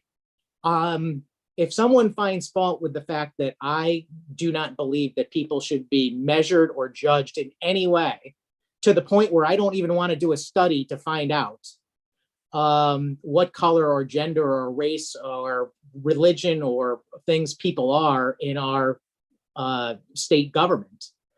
To me, that's on them. I know that I'm doing what I believe is right, which is measuring people only on their character and their merit. Mr. Chairman, I also want to state that if the other bill that we just talked about, the one that proposes to do a study of our state government, is the cart, well, this bill is the horse. I don't understand why on one agenda there is a bill that is going to study whether or not there is in fact a problem of a lack of diversity in several different areas of identity classes, and why on the same agenda there is a bill that proposes, and I wish I had the language in front of me, because this bill actually states for the record that people are going to be required to be hired or appointed based on their qualifications regarding race and gender. I believe that's wholly unconstitutional. I believe that is fundamentally wrong and immoral. And it doesn't matter which direction. I don't care if you are going to be excluding a African-American person or a man or a woman or a Caucasian person. I don't care. It makes no difference. No one should be included or excluded based solely on their race and gender without any other qualifications. And as much as I know my colleagues keep pointing out all of the reasons for and value of diversity, none of that's in the bill. None of that is in the bill. The bill says race and gender. It does not say any of the other important things, which I agree we should measure people based on, including their life experience and invisible qualities, as I said earlier. I could say a lot more, Mr. Chairman, and if I had the bill in front of me, I had some genuine questions about the language. I will close by just pointing out that this bill also, like the other one, says good faith effort, whatever that means. We shouldn't write bills that say good faith effort. There's a bill in judiciary that says that someone's due process rights can be violated based on a good faith belief. And I'll say that that bill doesn't mean a thing either, because that is entirely subjective. And we can do better, Mr. Chairman. We really can. We can write policy and law that actually does affect the problems in our culture and our society and the way we do government. We don't have to put good faith belief or good faith effort as language in bills. And we are better than to write policy that judges people solely on race and gender. We are better than that. And I hope we vote this bill down, Mr. Chairman. I doubt it's going to happen today, but I seriously want the committee to consider the value of breaking our society down to that's the only way we identify people going forward. I can't stress enough how upset it makes me that that's the direction we're headed. I encourage everyone to vote no. Thank you, Mr. Chairman. Thank you, Senator, for your comments. See no further questions or comments. Will the clerk please call a roll? House Bill 6211, LCO 6299, JF has the floor. Flexer. Senator Flexer votes yes. Fox. Representative Fox votes yes. Haskell. Senator Haskell. Thomas. Representative Thomas votes yes. Sampson. Senator Sampson votes no.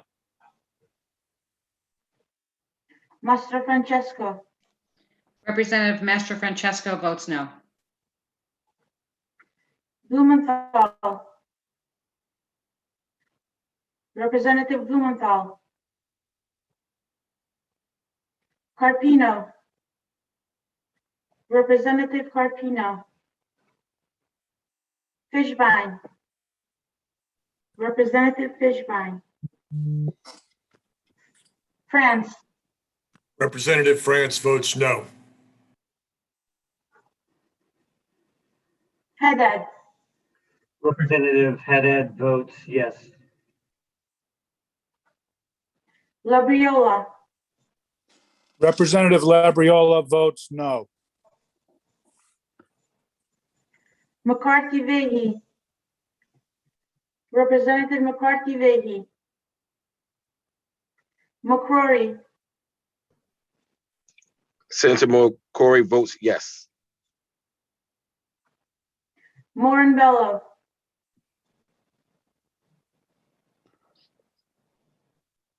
Representative Morinbello votes yes. Palm.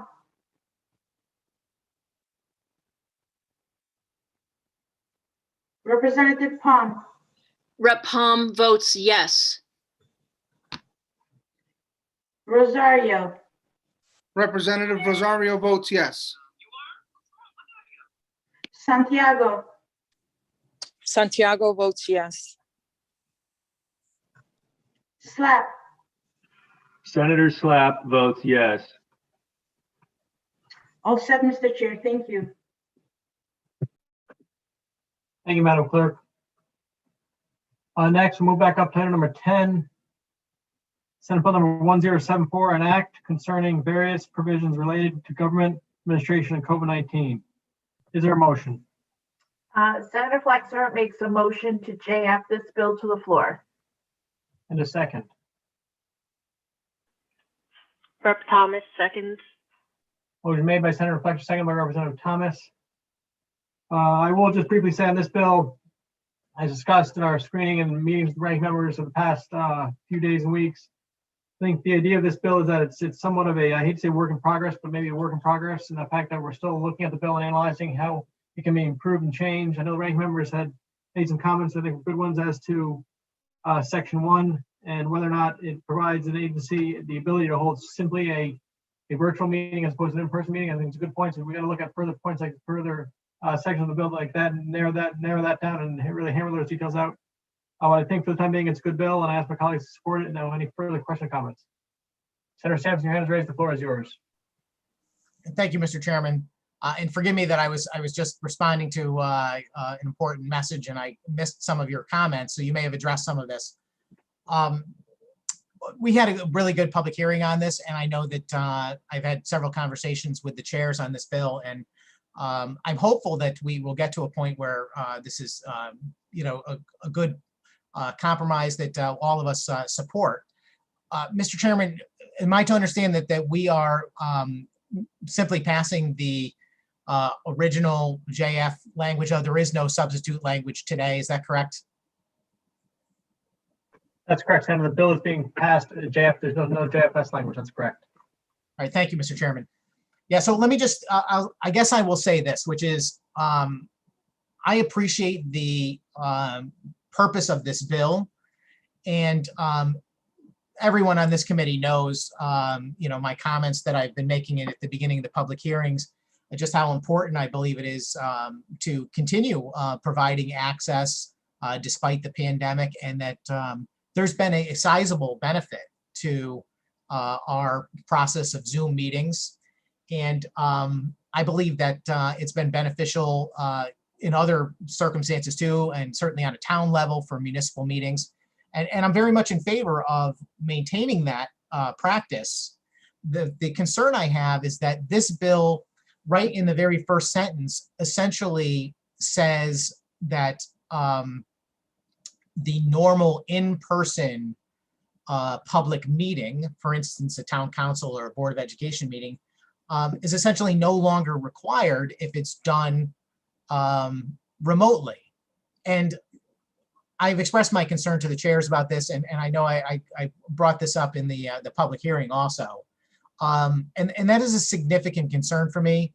I believe that there is a lot of value to our process when particularly our elected officials have to see their constituents face to face. I believe that allowing, I don't even like to use the word allowing, I think a circumstance where the public can approach their elected representatives in person and stand in the same room with them has infinitely more impact on their view of how responsible they are to those people that put them in office. And I don't want to see that minimized in any way, shape, or form. And for that reason, I have maintained my opposition to this bill. I feel like the chairs have heard me, and I would like to believe that there is a chance that we're going to modify this bill going forward so that we do maintain public in-person meetings that are required currently. I understand there's a difference in value, for instance, between maybe a town council meeting and the water board or something like that. But let's say we could limit this to requiring only elected officials must have their in-person meetings versus appointed boards and commissions. Might be a decent compromise. And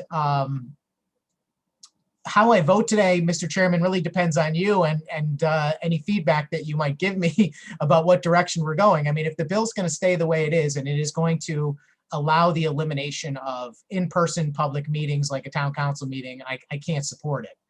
But if there is a chance we can get there, and I'm not looking for any robust commitment today other than just we understand and share that concern and want to work towards a compromise, might make me go a long way to voting yes.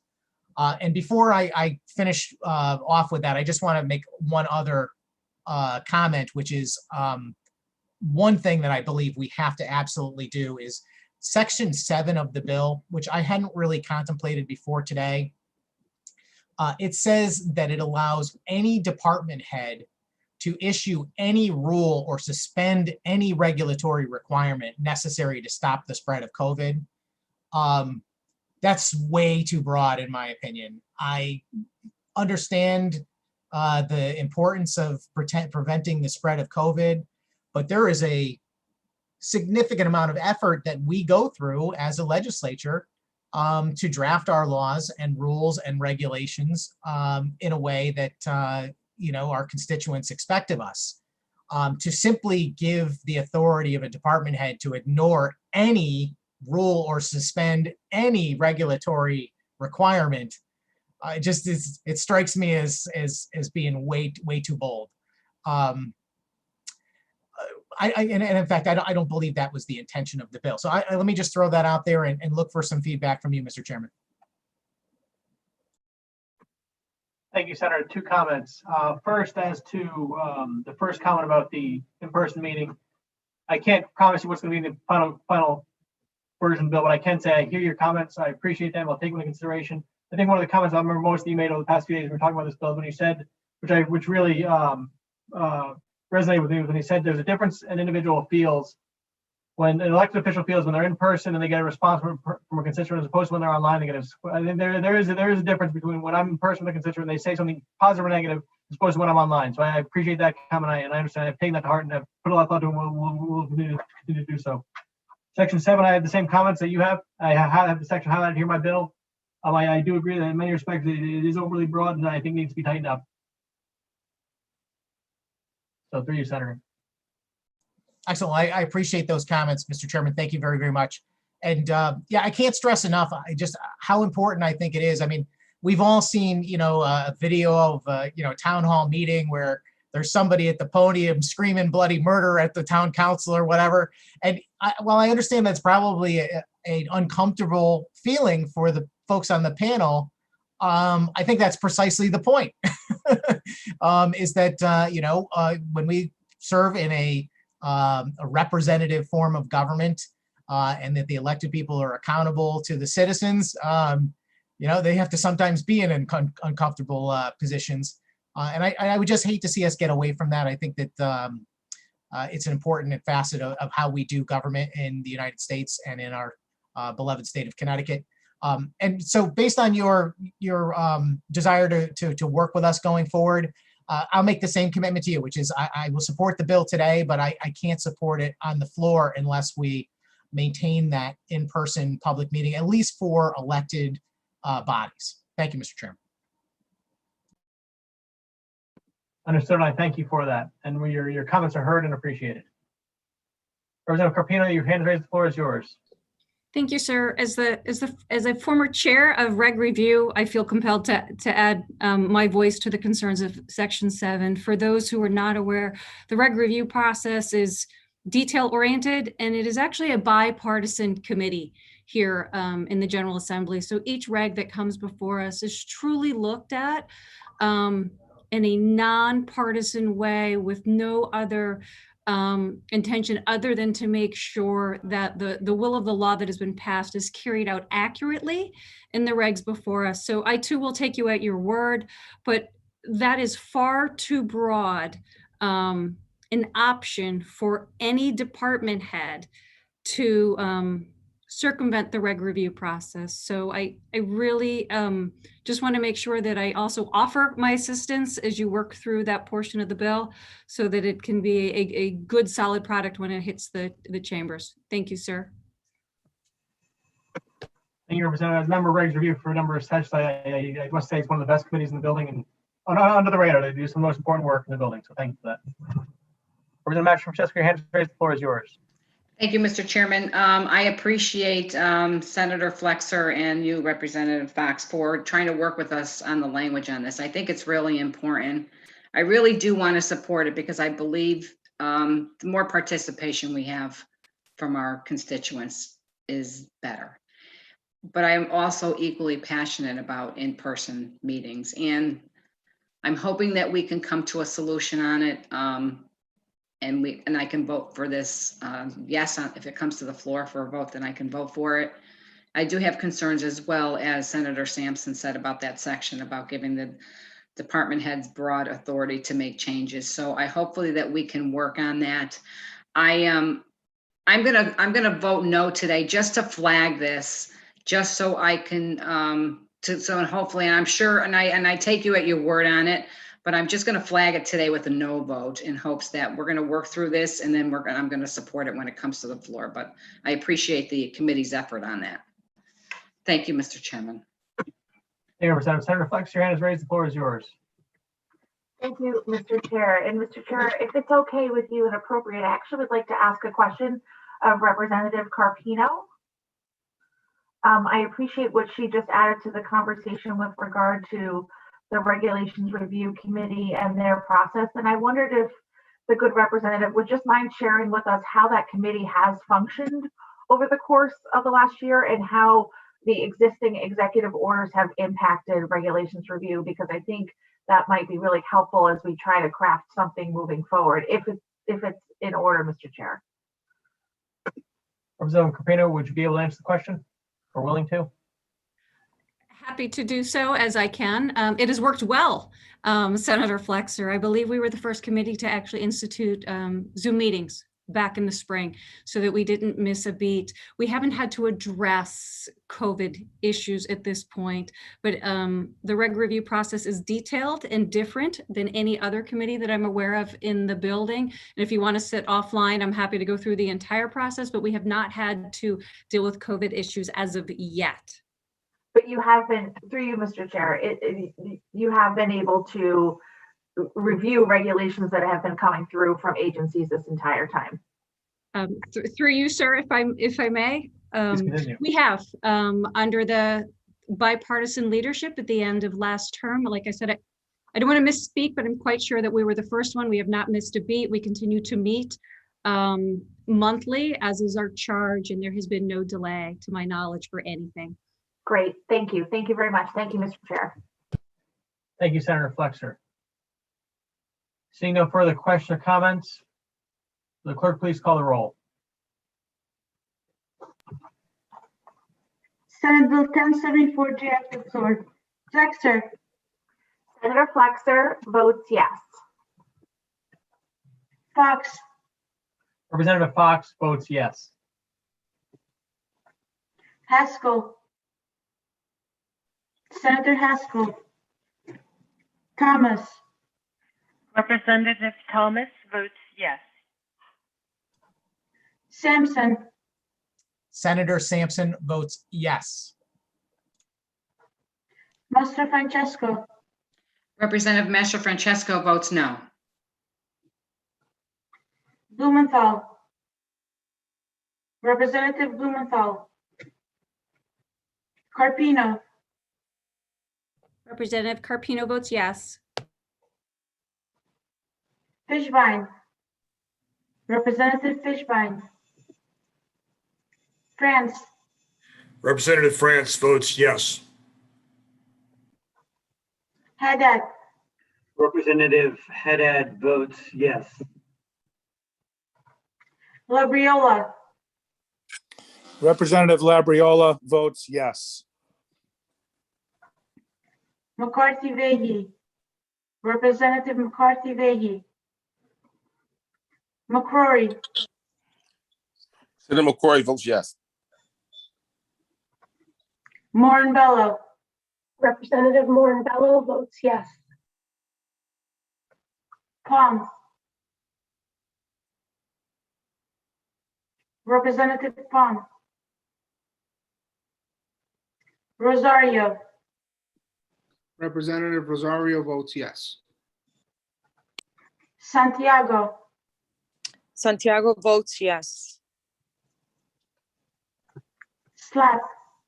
Senator Slapp votes yes. Can you repeat that, Senator, please? Yes, Senator Slapp votes yes. Thank you. All set, Mr. Chair. Thank you. Thank you, Madam Clerk. Then we're going to next hop around a little item number 27. House Bill number 6651, an act responding to issues related to COVID-19 and government administration. Is there a motion? Senator Flexer makes a motion to JS this bill to the floor. And a second. Second by Santiago. Motion was made by Senator Flexer, second by Representative Santiago. I will premise the conversation on this bill is saying this bill is identical to the bill we just voted on. My comments all remain the same as to the underlying bill. This is the House vehicle, the other bill was the Senate vehicle. There's nothing word for word. This bill is verbatim other than the bill number. Any questions, comments? Representative Mastrosco, your hand is raised. The floor is yours. Thank you, Mr. Chairman. Yes, this bill is identical to the last one. And I don't want to restate my previous comments, but just briefly that I'm hoping that we can get to a consensus on this, and I can certainly support it when it comes to the floor. But as I said before, I just need to flag this today with a no vote, and we will continue working on it. Thank you, Mr. Chairman. Was there any other questions or comments on the underlying bill? Seeing none, will the clerk please call the roll? House Bill 6651, JF to floor. Flexer. Senator Flexer votes yes. Fox. Representative Fox votes yes. Haskell. Senator Haskell. Thomas. Representative Thomas votes yes. Sampson. Senator Sampson votes yes. Master Francesco. Master Francesco votes no. Blumenthal.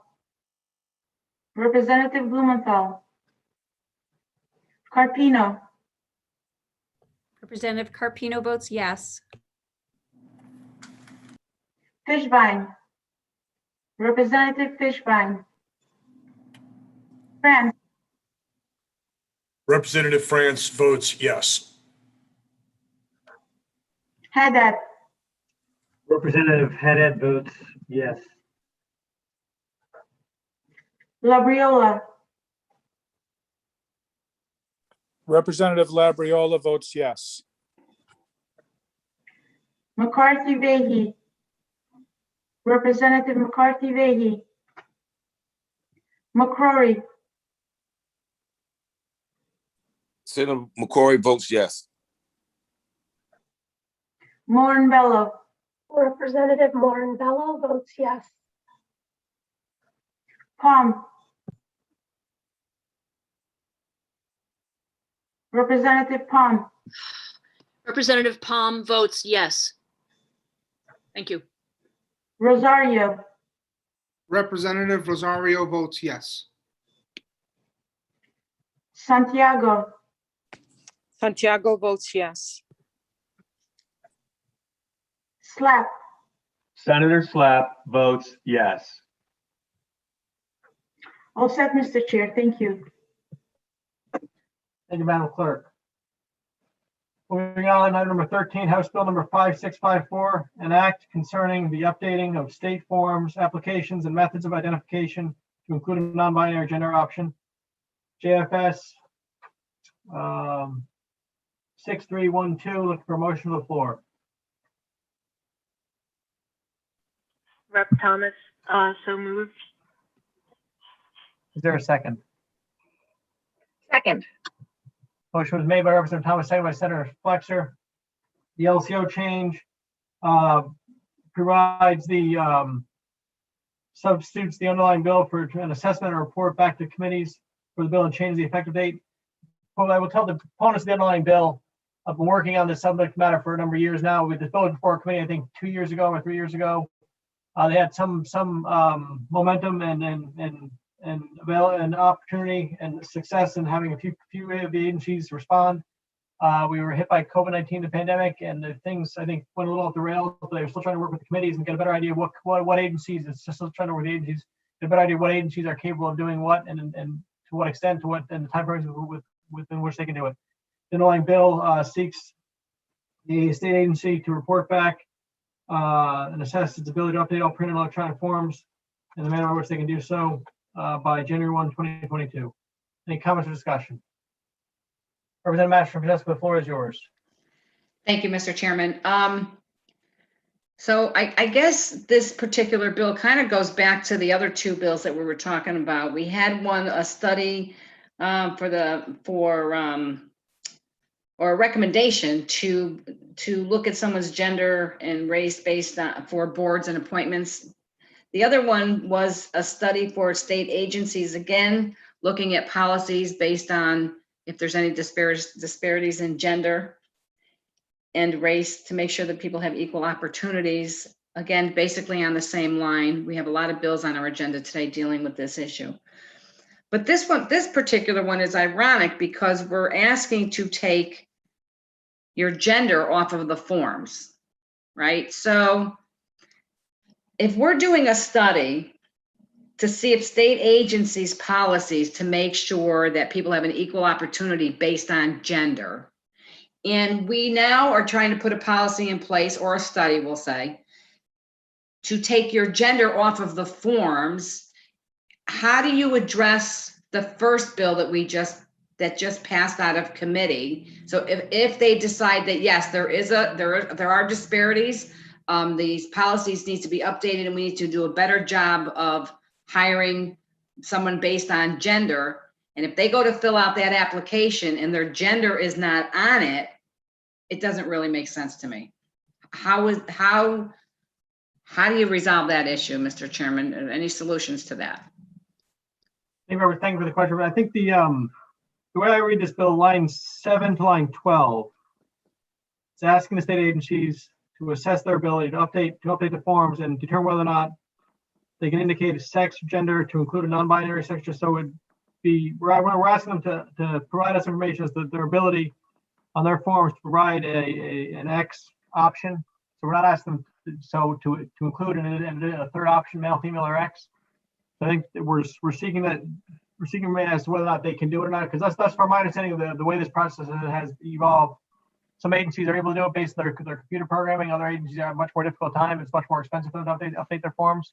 So this is simply asking each agency to let us know, can they do it? Can't they do it? How easy will it be? And can they assess their ability in being able to do so? Not sure that answers your question for you. Yeah, it does a little bit, Mr. Chairman. It's kind of, so maybe hypothetical, they can do it. They can update their forms to put an X. Somebody goes to apply for a job and they put X. And on the other end, that agency is trying to have more diversity within that department. Maybe they want to hire more male or female. How would they know who is applying for that job if they are now required to have forms with an X? Does that make any sense? Through you, Mr. Chairman. It does. I think, I'm not sure if we're getting a little bit ahead of ourselves from this current bill. The current bill, and it's a valid point, the current bill is just simply asking them to assess whether or not they can do it and let us know if they can do it and the ease and the ability in which they can do it by. That's the first step. So let's not ask us for the next step. This is simply trying to compile the information, let us know who can and can't do it and their ability to do it. So I think your question, which is a valid one, I appreciate, I think might be getting a little ahead of ourselves, that question. And I could possibly be, Mr. Chairman, but I always look at studies. You know, what is the outcome going to be? And usually studies at some point do turn into some sort of policy.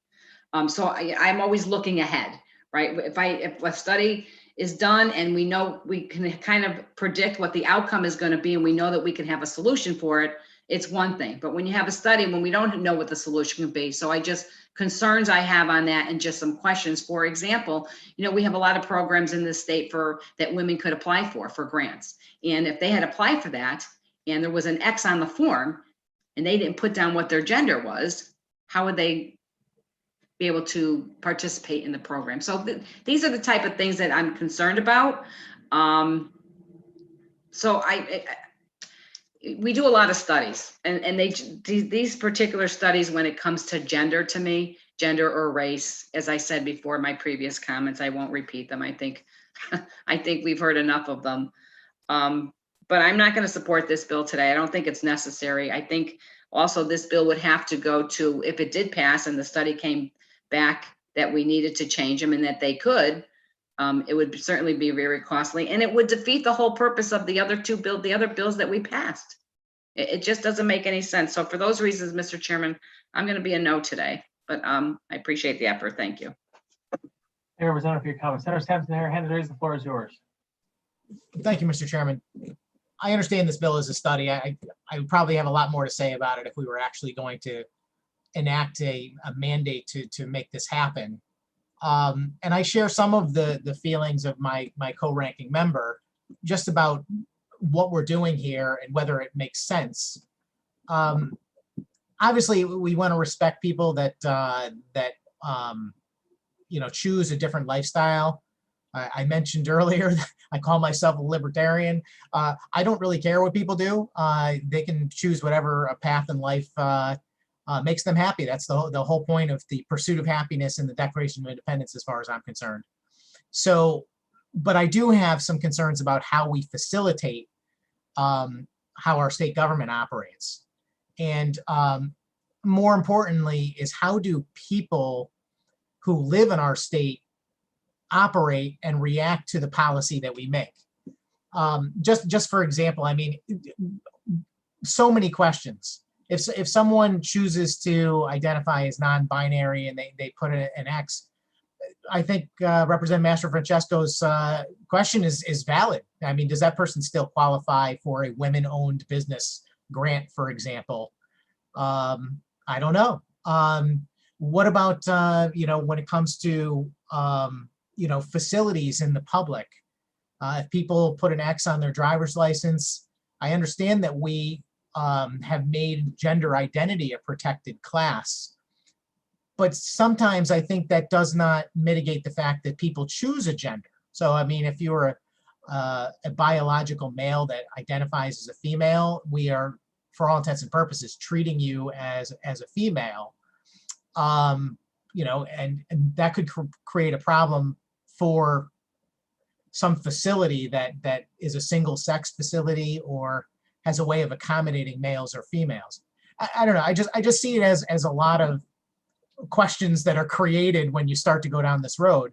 And I would just share my opinion on this with the chairs, that the best solution ever is the amendment that we offered when we had this bill in the committee last year, which is to simply eliminate this question from all state forms.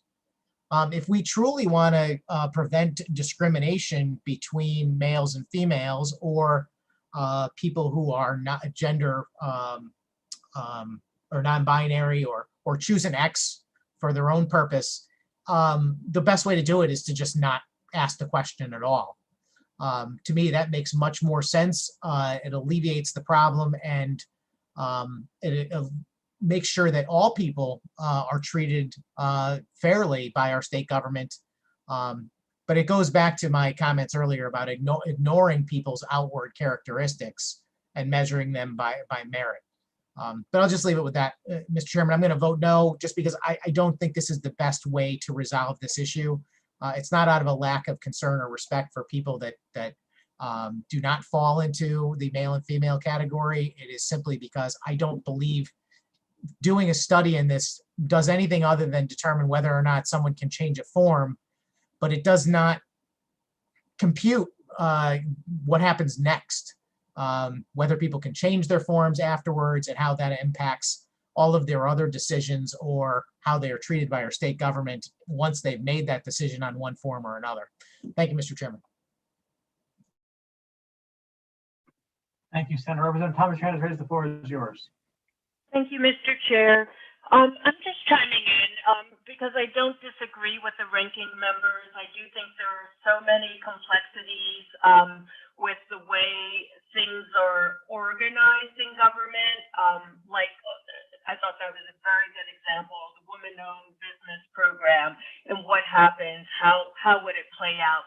But unlike the ranking members, for me, this very conversation highlights the need for a study, because I think it might actually unearth the questions that we should be asking as we move forward. Because I do know that, people who choose to identify as non-binary feel as strongly about it as I might feel about identifying as a woman, or you may, Mr. Chair, feel about identifying as a man. So I think unearthing these questions so that we can get to solutions is why I will support this bill. Thank you, Mr. Chair. Thank you, Representative Thomas.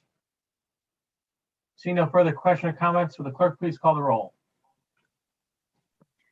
House Bill 5654, LCO 6312, JFS to floor. Flexer. Senator Flexer votes yes. Fox. Representative Fox votes yes. Haskell. Senator Haskell votes yes. Thomas.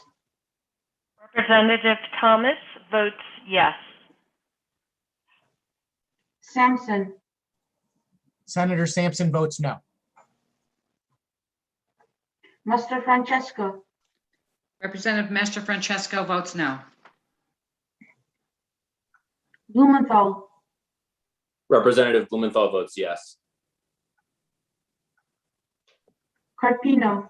Representative Carpino votes yes. Fishbein. Representative Fishbein. France. Representative France votes yes. Haddad. Representative Haddad votes yes. Labriola. Representative Labriola votes no. McCarthy Vehy. Representative McCarthy Vehy. McCrory. Senator McCrory votes yes. Moran Bello. Representative Moran Bello votes yes. Palm. Rep. Palm votes yes. Rosario. Representative Rosario votes yes. Santiago.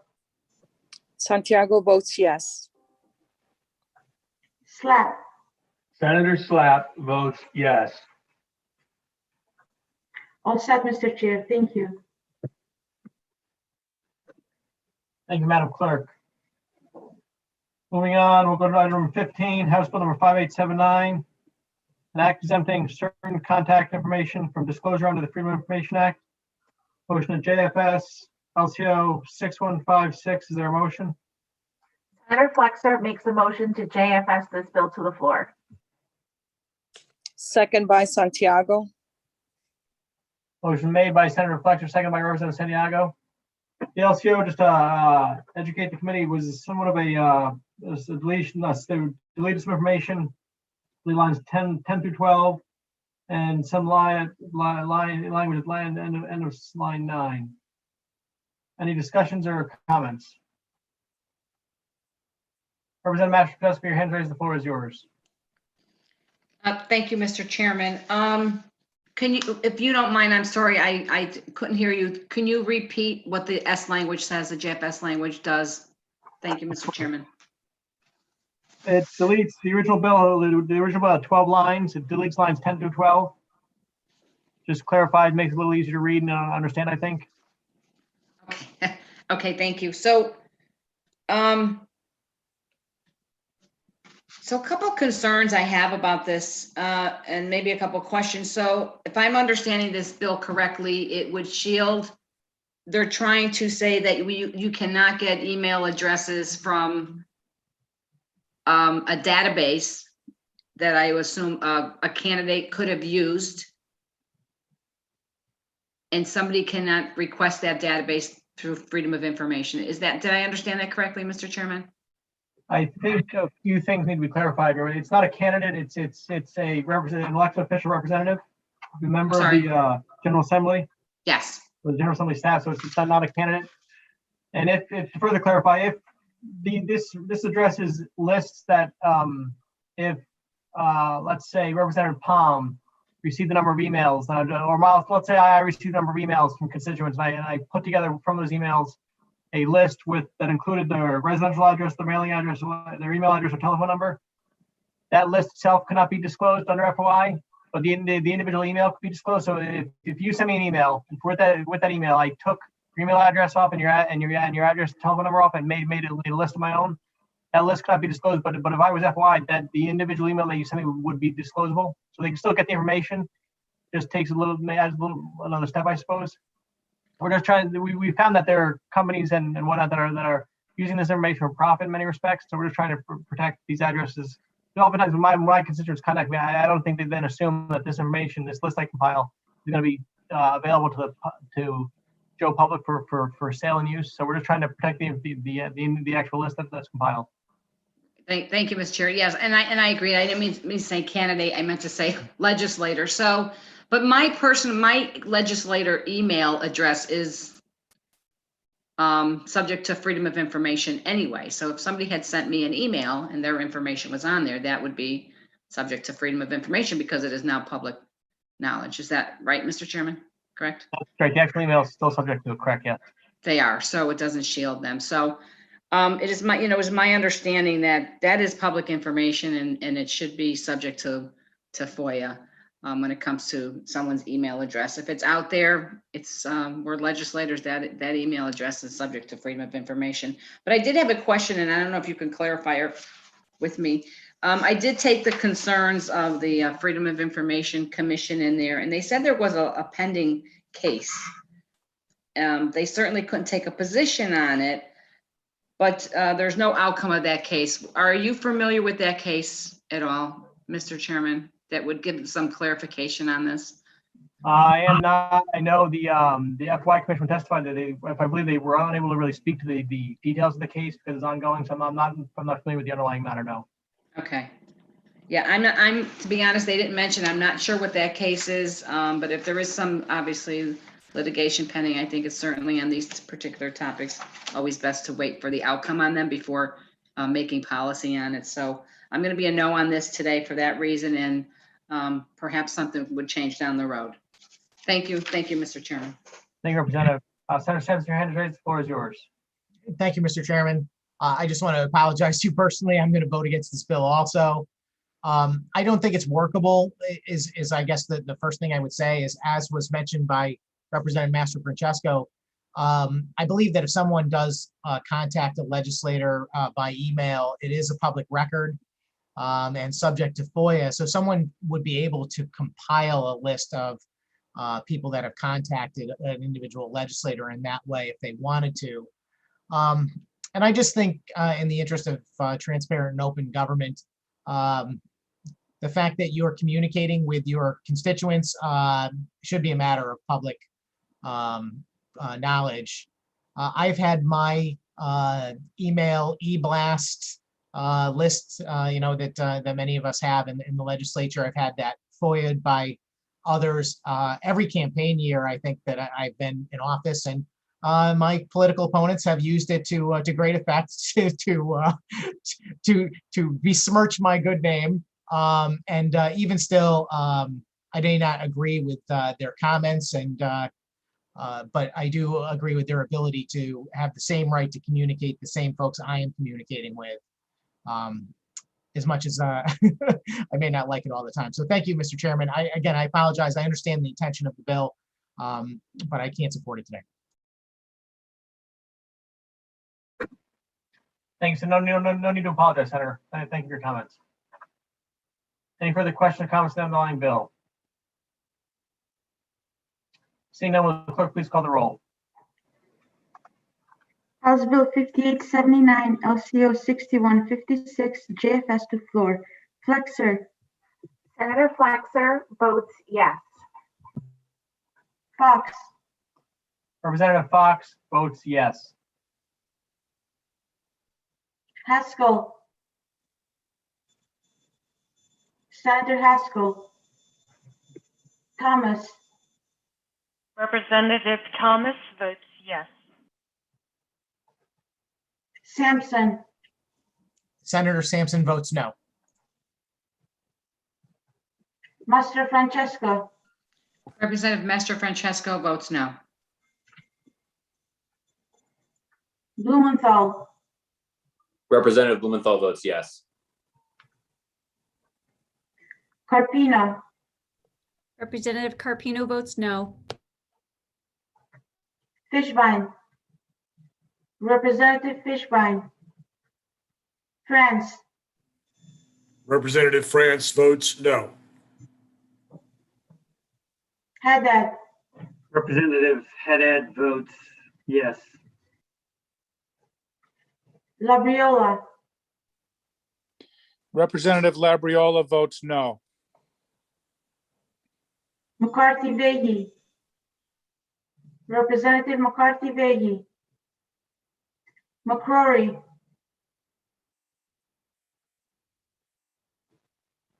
Senator McCrory, Moran Bello, Representative Moore Bello votes yes. Palm, Rep. Palm votes yes. Rosario, Representative Rosario votes yes. Santiago, Santiago votes yes. Slap, Senator Slap votes yes.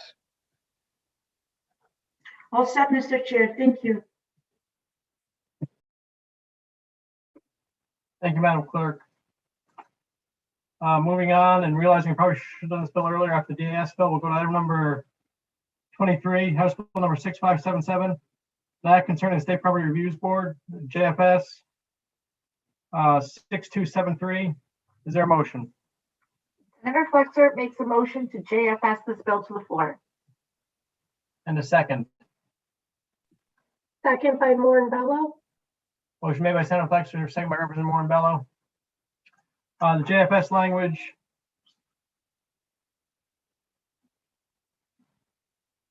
During our public hearing testimony, we had much testimony from community farm programs. And the JFS language strikes the reference to approval of acquisitions under section 22-26 NN, which is the section that deals with community farm programs. So ideally, the concerns of the community farmers will be alleviated by the removal of this language. Any questions or concerns or discussion on the underlying bill? Representative Master-Francesco, the floor is yours. Thank you, Mr. Chairman. I just wanted to clarify that we're on number 23, 6577. That's correct. Yes, ma'am. Thank you, Mr. Chairman. And I believe the JFS language clarified the concerns that we have, and I would offer this item for the consent calendar with no objection. Motion made as consent calendar. Any objection as consent calendar? Seeing none, the matter is put on the consent calendar. Thank you, Representative.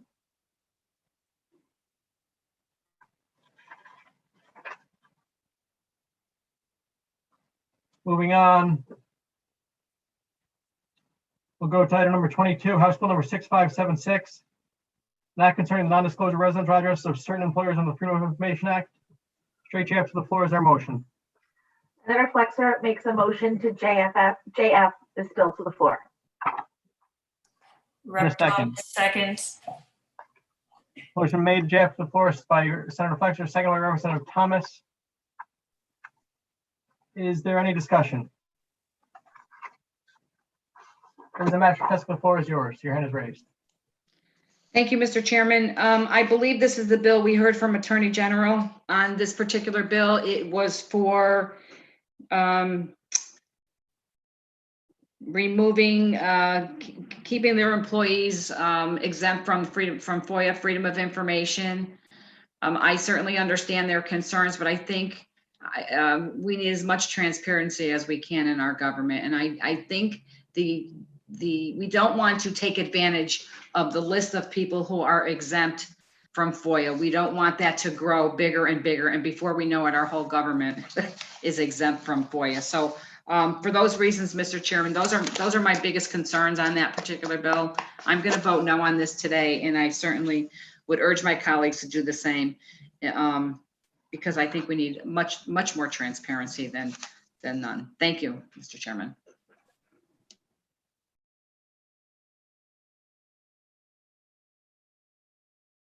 Thank you, Representative. Any further questions, comments on the underlying bill?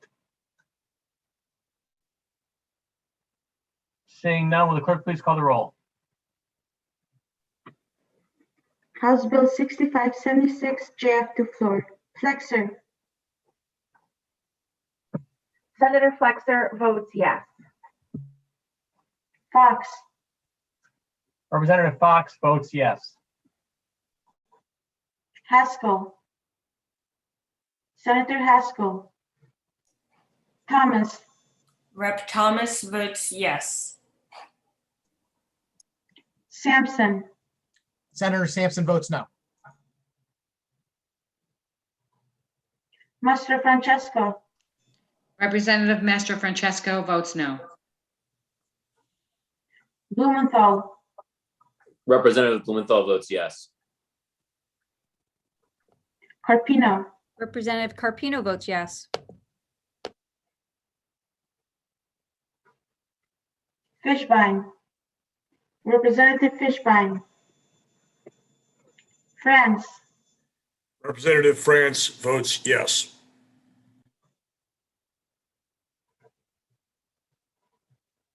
Haddad. Representative Haddad votes yes. Labriola. Representative Labriola votes yes. McCarthy Vehi. Representative McCarthy Vehi. McCrory. Senator McCrory. Morin-Bello. Representative Morin-Bello votes yes. Palm. Representative Palm votes yes. Can you repeat that one more time, please, Representative? Senator McCrory votes yes. Thank you, Senator. Representative Palm, can you please repeat your vote? Thank you. Representative Palm?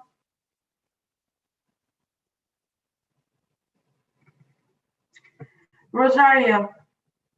Representative Rosario votes yes. Santiago. Santiago votes yes. Slap. Senator Slap votes yes. Representative Palm? I did not get your vote on camera.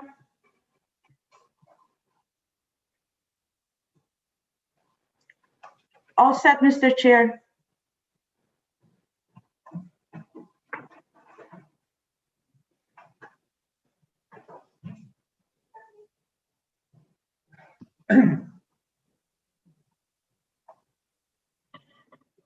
I'm sorry, it's Christine Palm. Did I miss a vote? I apologize. Yeah, I didn't get you on camera. I was gonna let you know after to vote again. Yes, I need your vote one more time, please. Oh, okay, same bill. Yes, Yes. yes. Yes, Palm votes yes. Thank you. Thank you, Mr. Chair. Thank you, Madam Clerk. Moving on, item number 20, House Bill number 6444, an act concerning the modernization of state services. Motion JFS LCO 6287 to the floor. Is there a motion? Senator Flexer makes a motion to JFS this bill to the floor. Second by Santiago. Motion made by Senator Fletcher, seconded by Representative Santiago. JFS language, DS have been contacted by the Jewish Federation Association of Connecticut concerning a clarification of wording in section 3 and sought that the word certification be changed to representation. DS agreed to, that is the only change. So the word certification and change to representation.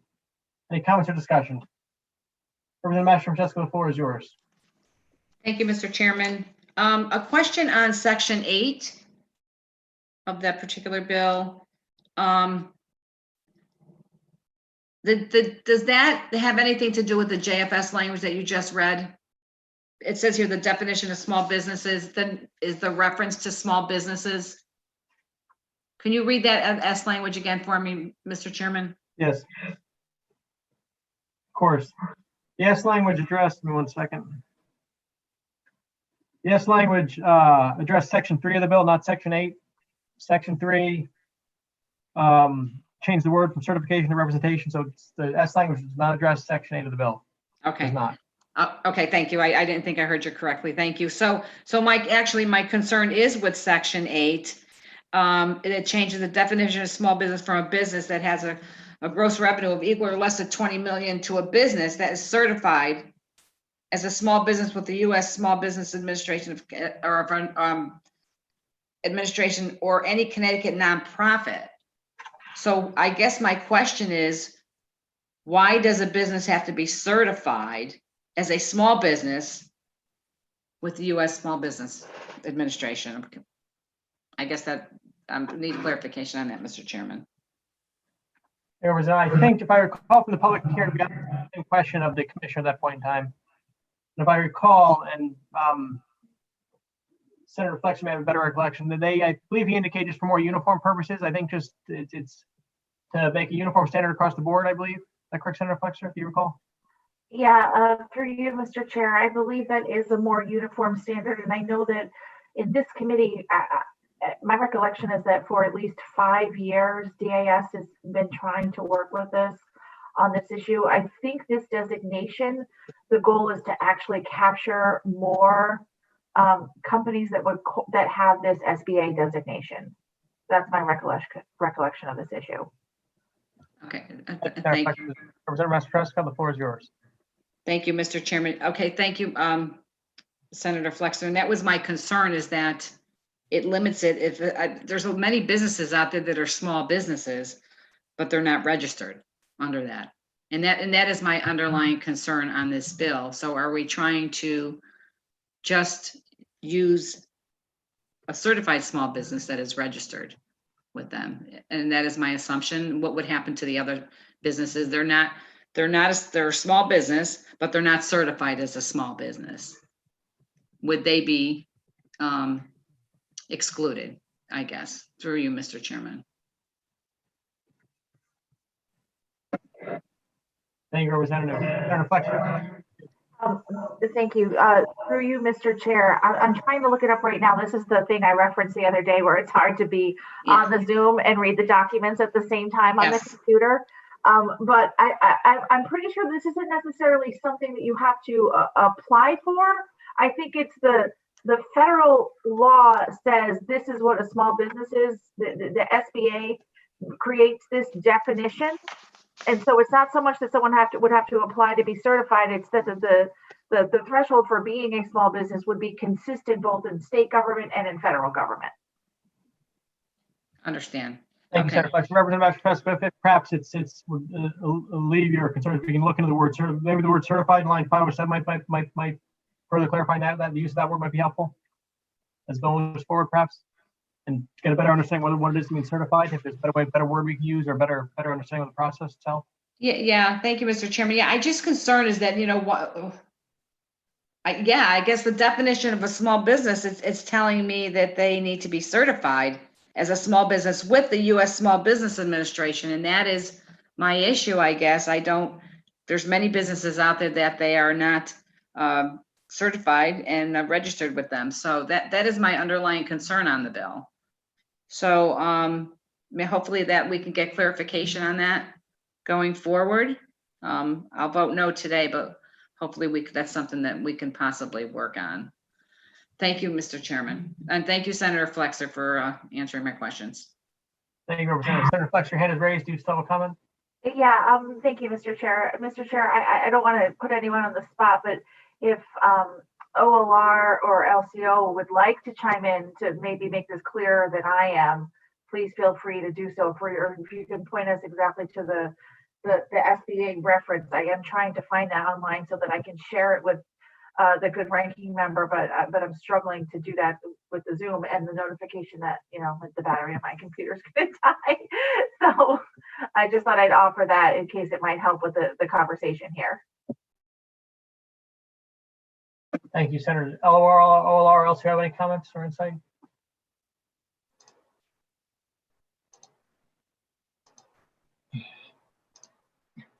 Mr. Chair, it looks like Kristen does.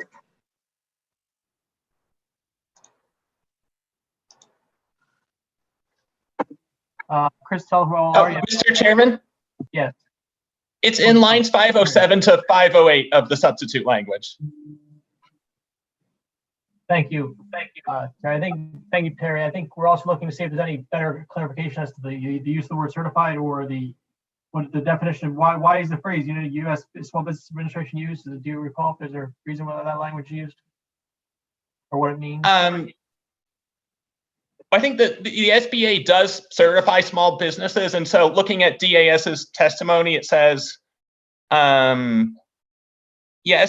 is a well-established agency that possesses the necessary resources and expertise. And so, as Senator Flexer said, these are industry specific. I think if you remember the hearing, Commissioner Jabal said that some industries 20 million is quite large, and others it's actually quite small. And so I think that's what they're getting at, is to try to tailor it more. So, but it does say certified.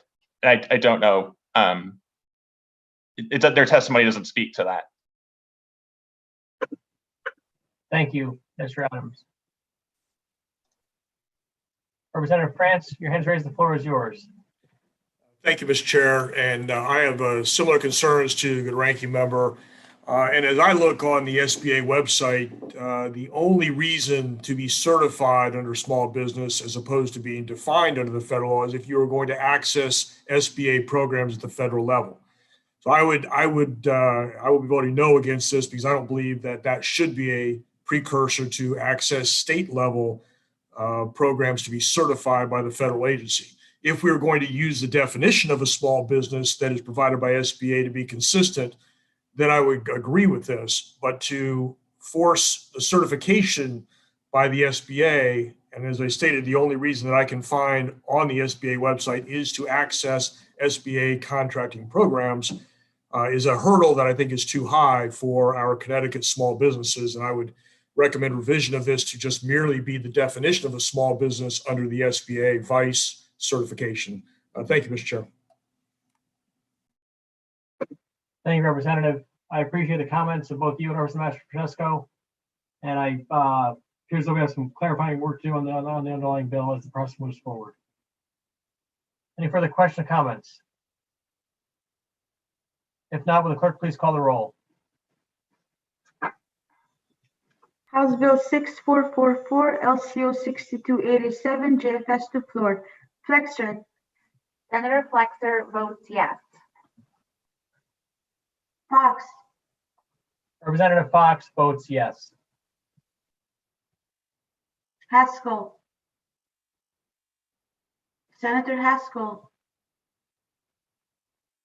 Thomas. Rep. Thomas votes yes.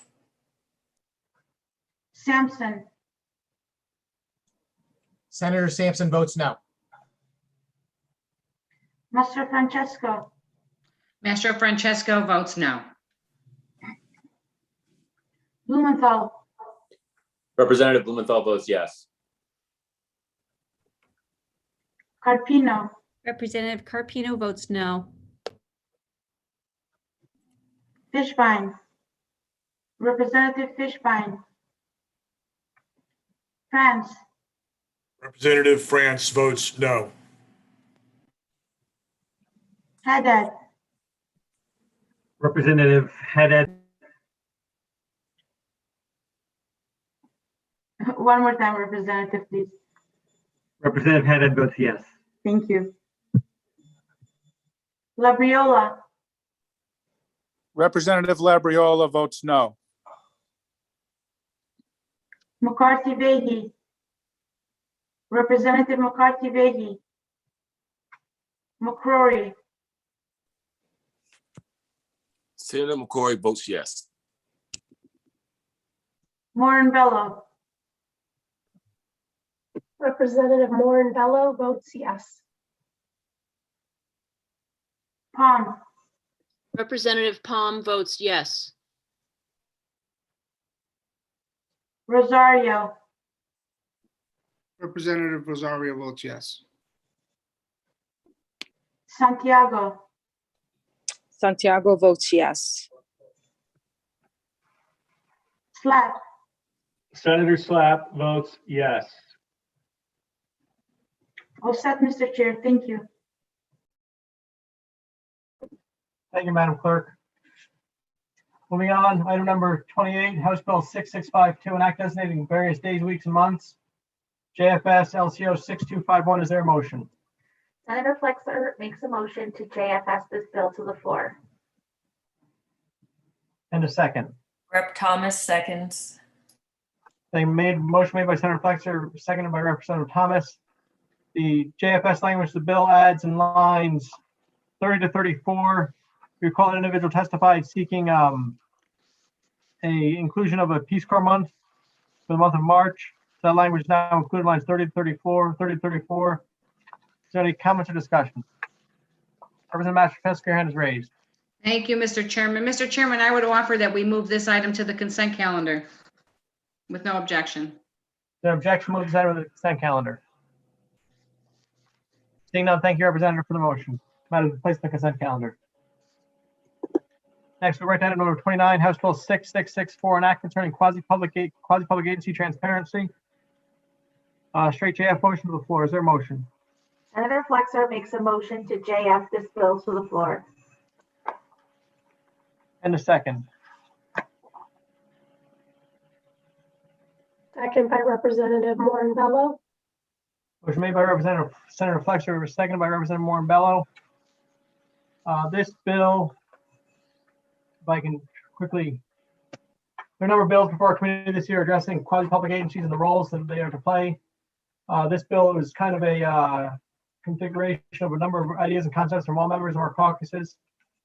It's a bill that I'd like to think that the ranking members and myself and the Senator Flexler have had an opportunity to discuss somewhat with the intention that we'll work together on moving this matter to the floor and beyond. So is any discussions or conversations? Representative Mastrosevsky, the floor is yours.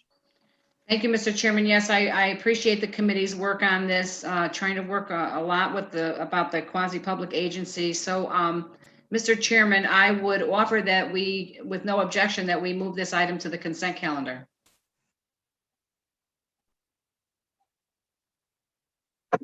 Motion made out of consent calendar. Any objection to adding this matter to the consent calendar? If not, item number 29, House Bill 6664 has been added to the consent calendar. Thank you, Representative Mastrosevsky.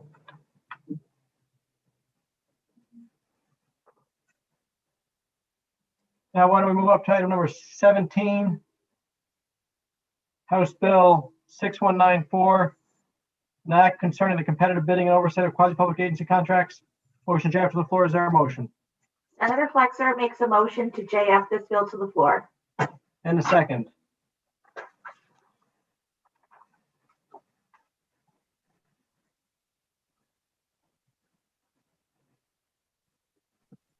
Second by Representative. Motion made by Senator Flexler, second by Representative Morin-Bello. Any comments or discussion on the underlying bill?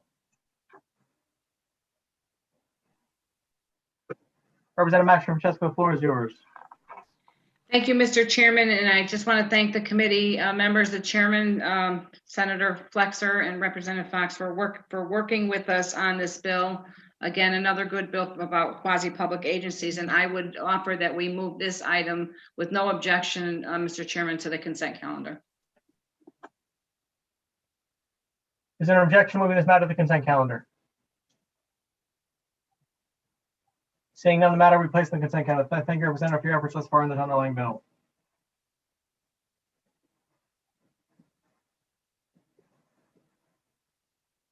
Moving on, item number 16, House Bill 6193, an act subjecting certain non-state entities that serve a governmental function to the Freedom of Information Act and the Codes of Ethics. I believe is there a motion? Senator Flexler makes a motion to JF this bill to the floor. And a second. Palm seconds. Motion made by Senator Flexler, seconded by Representative Palm. Any discussion?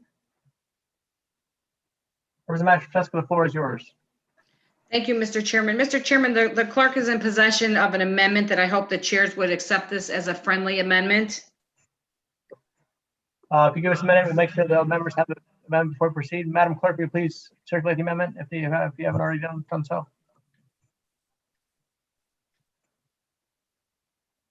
Mr. Chair, the amendment has been circulated. Give the members an opportunity to pull the amendment up.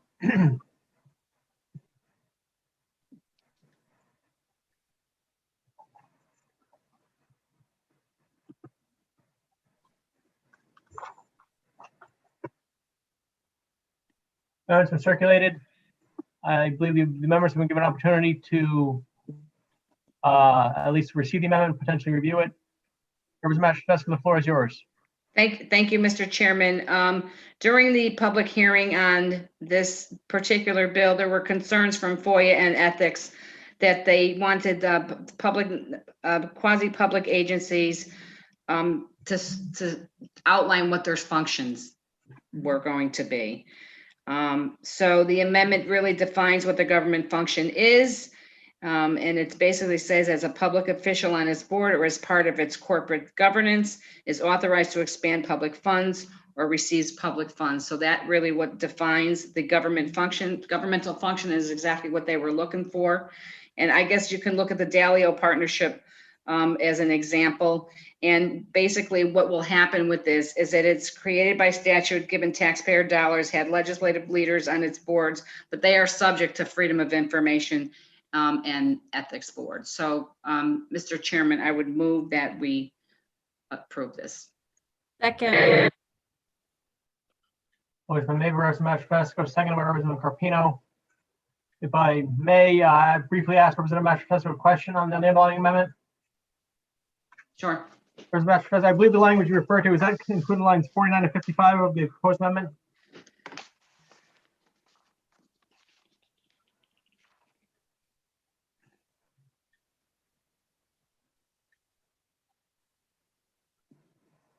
That is correct, Mr. Chairman. They needed clarification on what the function was, and that outlines it in the bill and the amendment. Thank you. If I recall, during the public hearing, Representative Candelora was present. We had some conversation with him as to the further clarification of the government function, and need to be sure we identify what exactly it is and what they're driving at. And I believe your position that this language is an attempt at doing that. Is that correct? That is correct, Mr. Chairman. This language clarifies what the function is exactly. Thank you. Thank you, Representative. With that being said, I'd urge my colleagues to accept the amendment and as a friendly amendment. And any further questions or comments on the underlying amendment? All those in favor of the underlying amendment, please say aye. Aye. Aye. Aye. Aye. Amendment's been adopted. Aye. Thank you, Mr. Chairman. Thank you, Representative. Any further questions or comments on the underlying bill as amended? Mr. Chairman, point of order, I just think you have to say the ayes have it. Oh, the ayes have it. Thank you, Senator. The ayes have it. Thank you, Senator. The bill has been adopted. The amendment's been adopted. The bill is now as amended. Any further question, comment as the bill as amended? Seeing none, will the clerk please call the roll? Yes, for Senator Sampson. Mr. Chairman, I believe that this is now a good opportunity to add this bill to the consent calendar.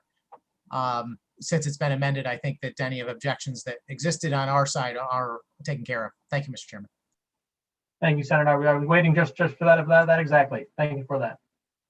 Motion made. Any objection to this matter being added to the consent calendar?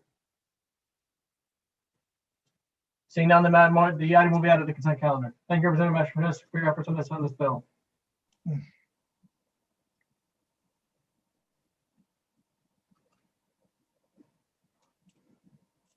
Moving on, we will now proceed to item 19, House Bill 6325. Just 1 second. An act concerning the Secretary of the State absentee ballots and election audits. Motion JFS. So moved. The one's JFS LCO 6301. So is there a moved. motion? Moved by Senator Sampson, a second. Second. Moved by Senator Sampson, second by Representative Mastrosevsky. JFS language retains the task force for risk limiting audits and single envelope absentee ballots, as well as the changes made to minor party filing deadlines. I want to thank the ranking members for their efforts on behalf of this bill and their willingness to work with us on behalf of this bill.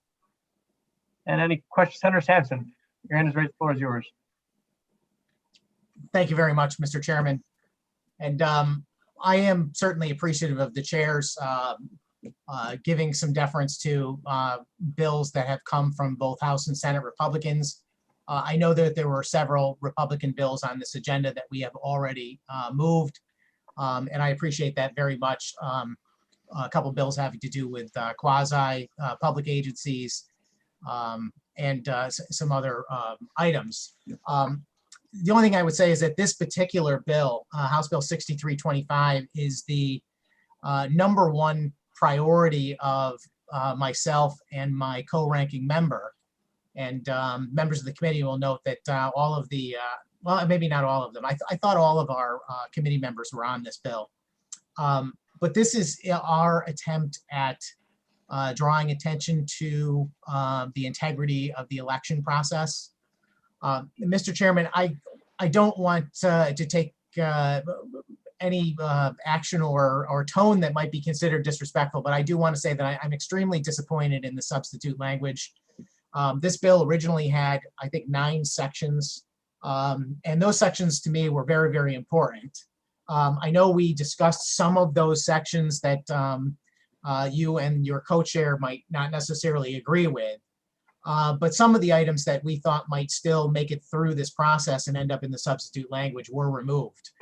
And that's somewhat distressing to me because ultimately the bill now only contains 3 sections. It contains a section about risk limiting audits, which is the Secretary of State's provision that she has offered, and we agreed with it, but I wouldn't consider it to be part of the key ingredients in our language. The minor party filing deadlines piece is insignificant, and the single envelope absentee ballot provision is something that we've done year after year, kind of as a bipartisan provision. So all of the things that we have asked for as the Republican membership of this committee were contained in this bill, at least the items having to do with elections. And I gotta say, Mr. Chairman, I'm genuinely disappointed, mostly about the signature verification piece, because through the conversation that we had during the 2 constitutional amendments that passed out of this committee, a great many of the majority party members acknowledged the need to include various forms of election integrity in our policies going forward. And they just simply objected to our attempt to put it in the constitutional amendment.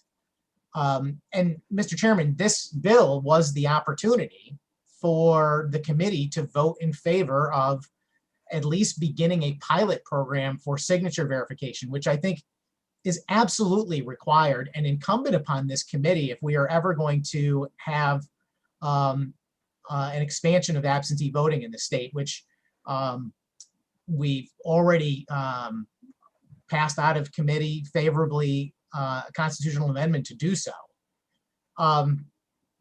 So, Mr. Chairman, I guess with that, I want to let you know that I plan on offering an amendment. In fact, it should have been received by the clerk at this point, an amendment to restore the signature verification part that was in this bill previously, because I believe that it's important enough that this committee needs to vote on it. Please do not look at this action as if it's disrespectful in any way, shape, or form. I wish you guys had told me you were going to take that out of the bill. I would have warned you I would run an amendment to put it back in. And in which case you may not have brought the bill up, and I get that. But here we are. We've got the bill before us. We have tried to work very hard to stay on track with you folks today. We did not extend the debate, and we have consented to a number of items. And we're trying to be helpful with our constructive input on the bills. To me, the minority party and me as the ranking member of this committee, I get very, very few chances to put my agenda items that matter to me up for a vote. So I'm going to take this opportunity, Mr. Chairman, and offer the amendment that the clerk has. I'm going to call it up really quick. It is House Bill 6325, Amendment number 4. I don't know exactly how you want to make the committee members aware of the language of the amendment, other than to say that this is the exact language that was in the original bill before the substitute language. having to do with establishing nothing more than a pilot program for signature verification.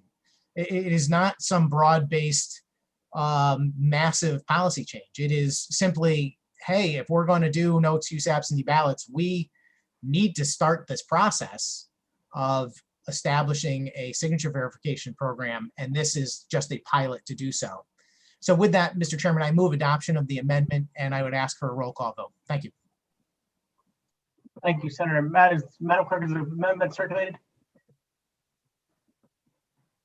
I was not aware the amendment was coming. I just want to make sure I have it in hand.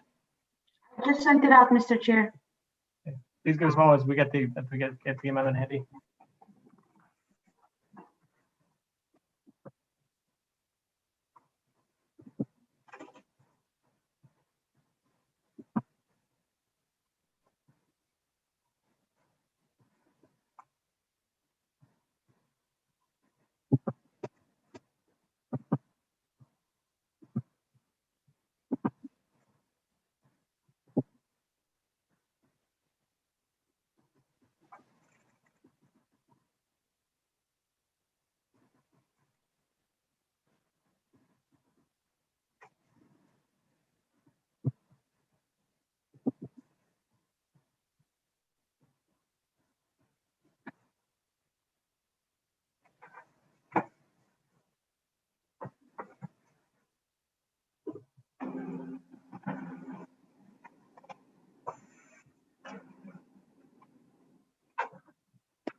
Do all members have the amendment in hand? Or at least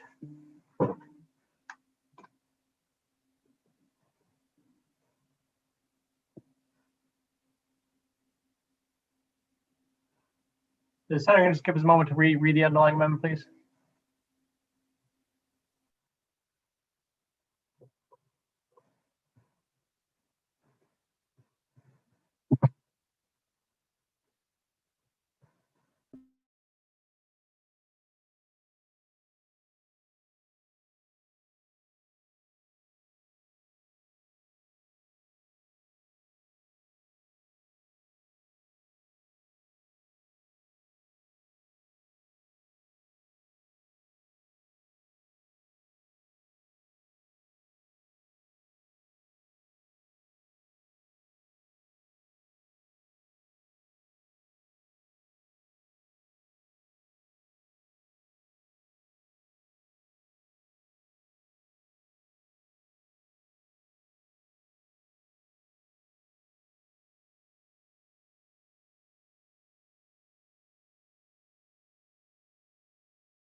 Thank you. Assuming the committee has the amendment in hand, any questions or comments? Senator Flex, your hand is raised. The floor is yours. Thank you, Mr. Chair. And on the amendment before us, I think that the underlying bill, we're trying to have productive conversations around the issues in the underlying bill. And I'm hopeful that we can find bipartisan consensus moving forward and maybe even discuss what's in the amendment, but the way that it's before us today, I would encourage my colleagues, unfortunately, to reject the amendment at this time. Thank you, Senator Flex. Representative Thomas, your hand is raised. The floor is yours. Thank you, Mr. Chair. I just had a question for the proponent of the amendment, and whether or Please not proceed. he, through the chair, sorry, through you,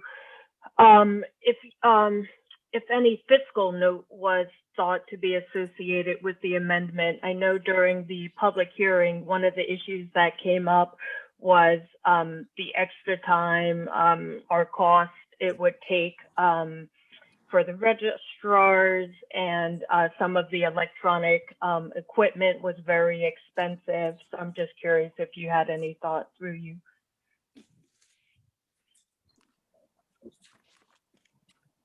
Senator Sampson, the floor is yours. Thank you, Mr. Chairman, and I appreciate the question. Through you, I would suggest simply that there is no doubt a cost.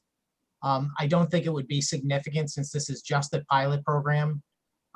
This is the Secretary of State would be charged with establishing a pilot program in 5 communities.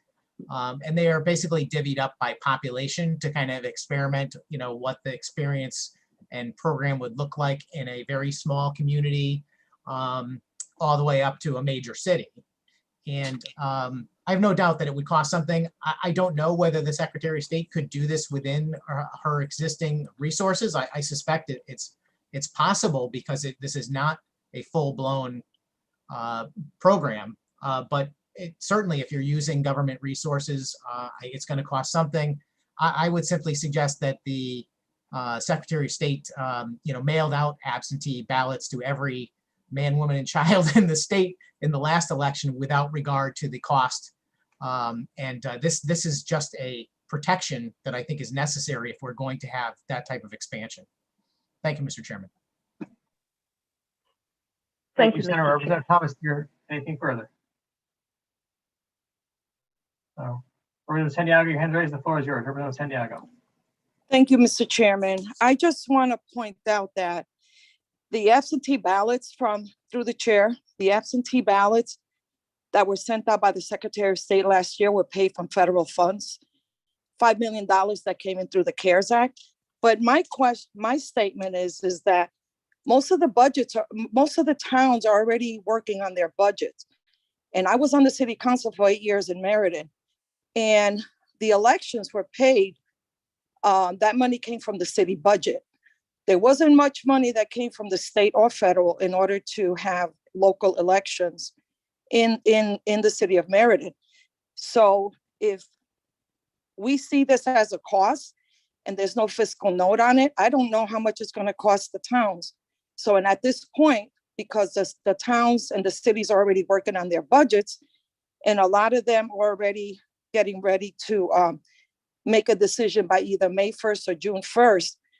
For this reason, I won't be supporting this amendment. Thank you, Mr. Chair.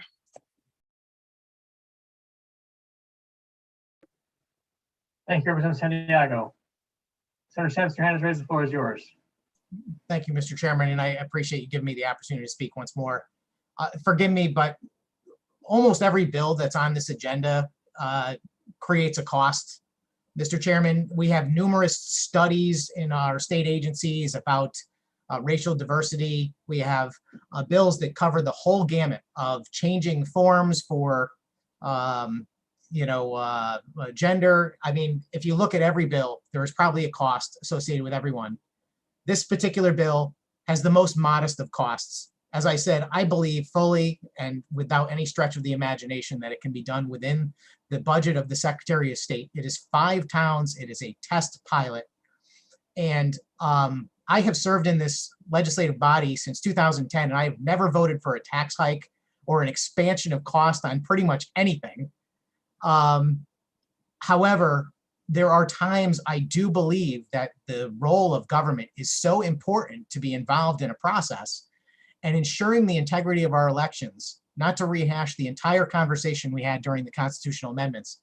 But I will remind this committee that whether they think so or not, there is a large segment of the population of this state that does not trust the integrity of our election process. And they will believe that there is nefarious action going on if there is another mass or expansion of absentee ballots. And the only way for us to ensure that there is actual integrity of the election and to satisfy the concerns of our constituents is to make an effort in that regard.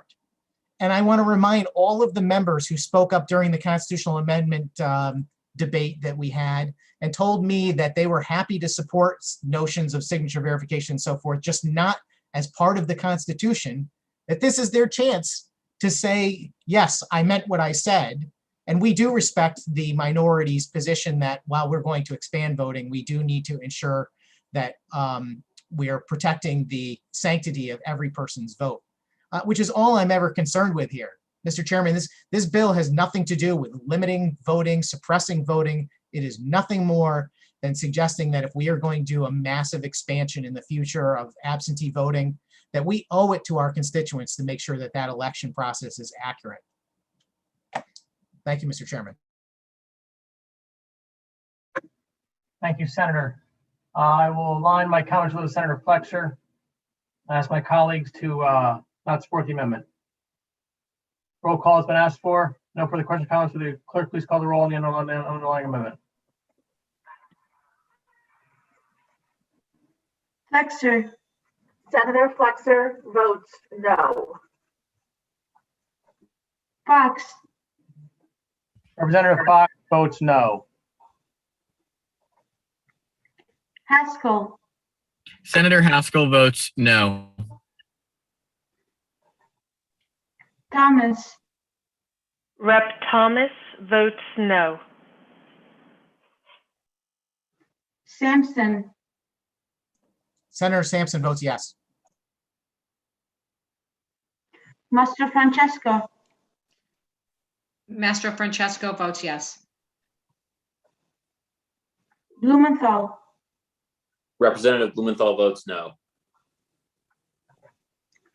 Carpino. Representative Carpino votes yes.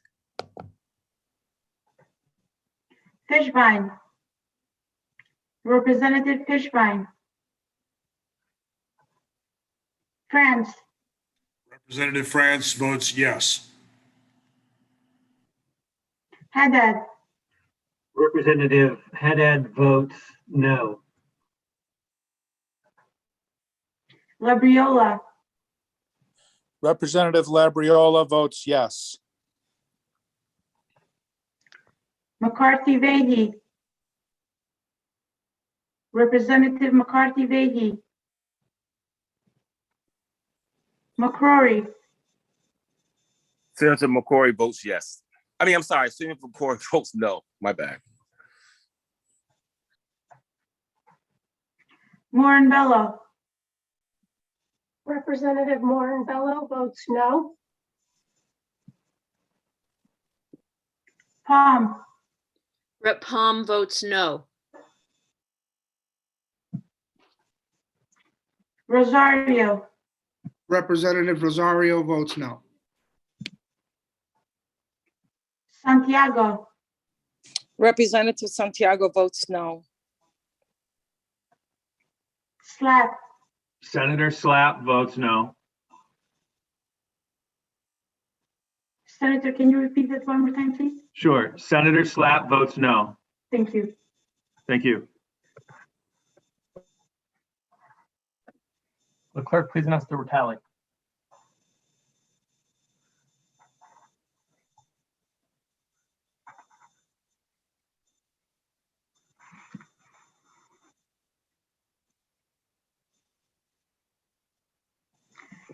Five yea, 12 nay, 2 absent.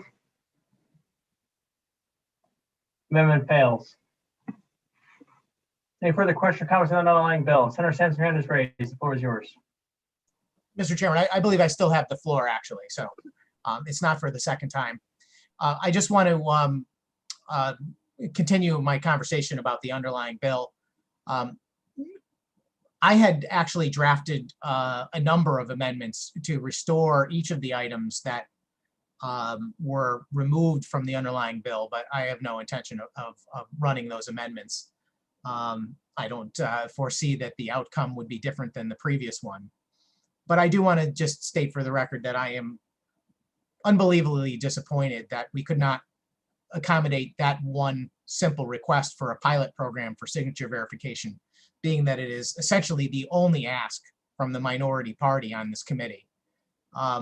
The other bills that we have submitted are significant and they're meritorious, but I don't believe that they reflect any deviation from the majority party's position on quasi-publics or any of the other subject matter. The other items that were in this bill that were removed were section 1 and 2, which were focused on making sure that the Secretary of State came back to our committee if she or any future Secretary of State decided that they were going to change policy or interpret policy in a way that raised questions, so that this committee would have an opportunity to review that. I think a good government policy. There was a provision that any Secretary of State's orders that she issued, much like the governor issues executive orders, would go to regulations review, a nonpartisan body for that purpose. That's the nature of the items that we had asked for. I don't believe they were overtly partisan or out of the question. I will just close my comments, Mr. Chairman, by just saying that I think it's unfortunate. I don't believe it was a lot for us to ask for, and we have done our best to try and accommodate the chairs in every way possible that the minority party can do. We do have ability to affect this process. And sometimes that process can become very ugly when there is a lack of cooperation between the majority and the minority. And we have done a good job of avoiding that thus far. And I'd like to continue doing that. But I have to say that the modification of that bill was significant in a way that is going to affect how we operate going forward. And I think that's not a good development. With that, Mr. Chairman, I urge adoption of the remaining elements of the bill, but I will point out that it means very little to me at this point because these items I don't no longer consider to be Republican agenda items, since they do exist in other bills before us, and they're probably going to happen with or without this particular bill number. Thank you, Mr. Chairman.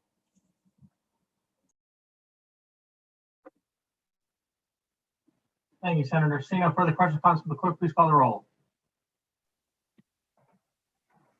House Bill 6325, LCO 6301, Jay pass to floor. Flexer. Senator Flexer votes yes. Fox. Representative Fox votes yes. Haskell. Senator Haskell votes yes. One more time, Senator, please. I apologize. Senator Haskell votes yes. Thank you. Thomas. Rep. Thomas votes no. Sampson. Senator Sampson votes yes. Master Francesco. Representative Master Francesco votes yes. Blumenthal. Representative Blumenthal votes yes. Carpino.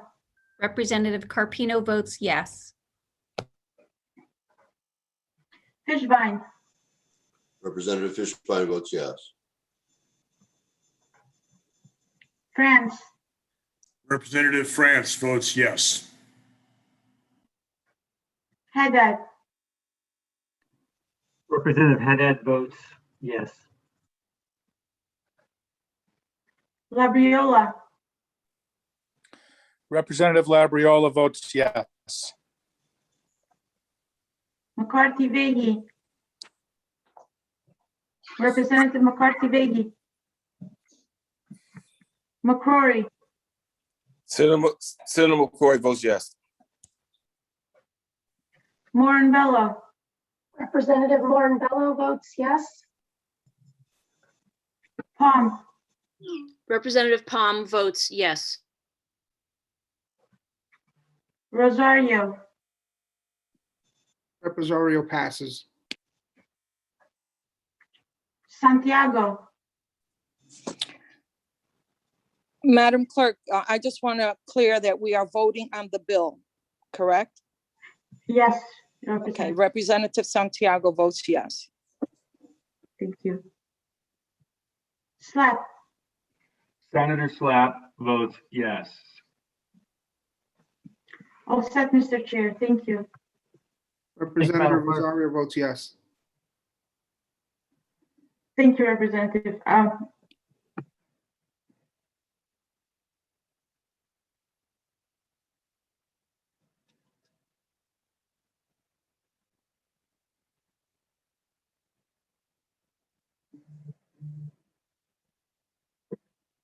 Okay, we'll now move on to item number 21. House Bill number 6575, an act concerning risk limiting audits for election results. Is there a motion? Senator Flexer makes a motion to JF this bill to the floor. And a Brett second. Thomas seconds. Motion made by Senator Flexer, second by Representative Thomas. Any discussion or comment on the underlying bill?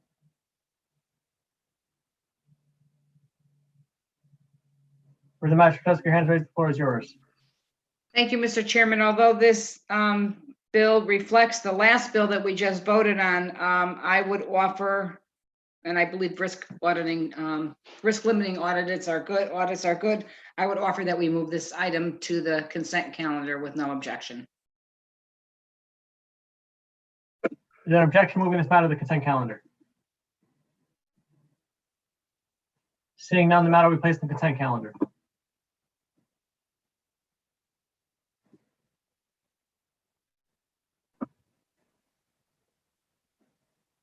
Next item on the agenda. Item number 14, House Bill 5656, an act designating pizza as a state food. Jeff, the floor. Is there a motion? Senator Flexer makes a motion to JF this bill to the floor. And a second. Second, Santiago. Motion made by Senator Fletcher, second by Representative Santiago. Any discussion or comment on the bill before us? I just want to say that we have good pizza in Meriden too.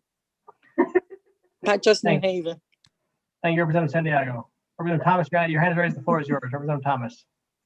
Thank you, Mr. Chair. I just want the record to reflect that as a Jersey girl, I'm not admitting that Connecticut pizza is better than New Jersey pizza if I vote yes on this bill. Thank you. Thank you, Representative. Point well taken. Any further question or comments? Senator Flex, your hand is raised. The floor is yours. Thank you, Representative. Actually, I'm going to hold my tongue on the state by state comments. I'm going to yield the floor. Thank you, Mr. Chair. I'll think better of what I might have said. Thank you, Senator Flexer. Representative Fishbein, your hand is raised. The floor is yours. Please proceed, sir. Yes, thank you, Mr. Chairman. Mr. Chairman, we deal with a lot of serious issues on this committee, and I recognize that. We also have Neil's Donuts here in Wallingford, and I put in a bid for donuts to be our state food. When I ran across this bill, I don't know how to vote on it. I'm probably not going to decide until it comes up to my name. And I think I'm the reason why this bill is not going on consent. I will admit that.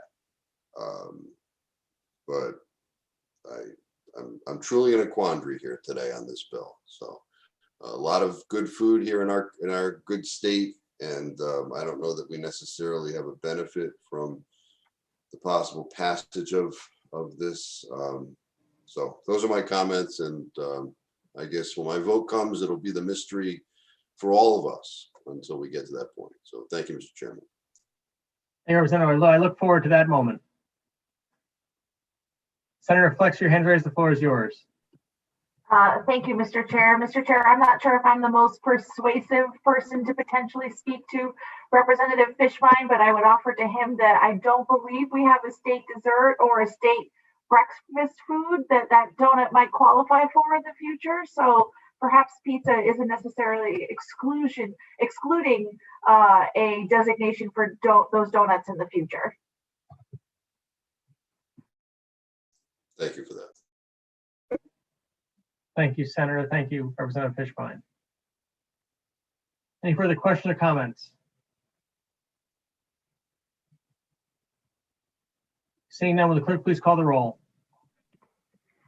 House Bill 5656, Jay has the floor. Flexer. Senator Flexer votes yes. Fox. Representative Fox votes yes. Haskell. Senator Haskell. Thomas. I never thought this would be the hardest vote in this committee. Rep. Thomas votes yes. Sampson. Senator Sampson.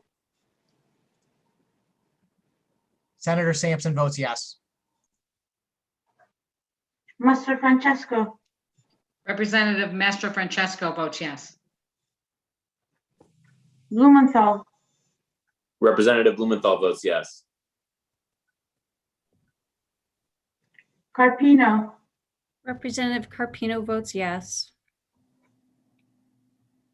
Fishbein.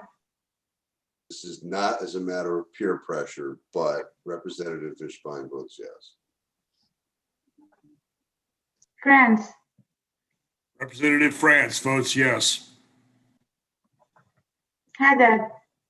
Representative Haddad votes yes. Labriola. Representative Labriola votes yes. McCarthy Vehi. Representative McCarthy Vehi. McCrory. Senator McCrory votes yes. Moran Bello. Representative Moran Bello votes yes. Palm. Representative Palm votes sure, why not? That's a yes. Rosario. Representative Rosario votes yes. Santiago. Santiago votes yes. Slap. Senator Slap votes yes. Haskell. Senator Haskell votes yes. All set, Mr. Chair. Thank you.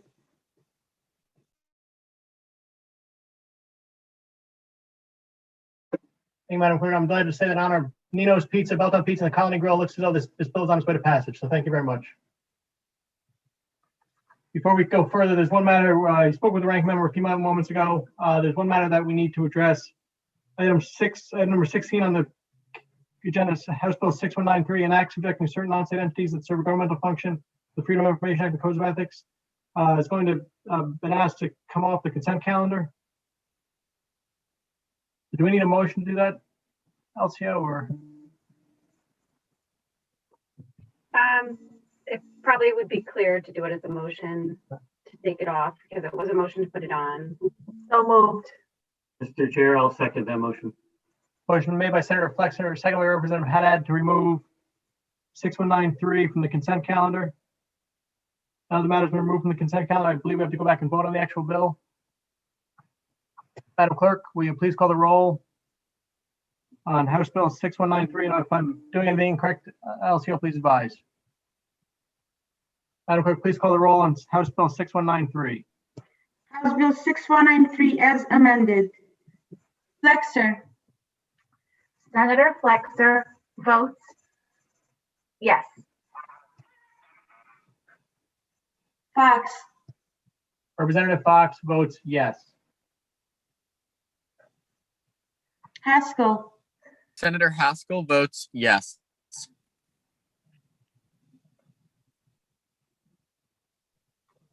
Thomas, Representative Thomas votes yes. Sampson, Senator Sampson votes yes. Master Francesco, Representative Mastro Francesco votes yes. Blumenthal, Representative Blumenthal votes yes. Carpino, Representative Carpino votes yes.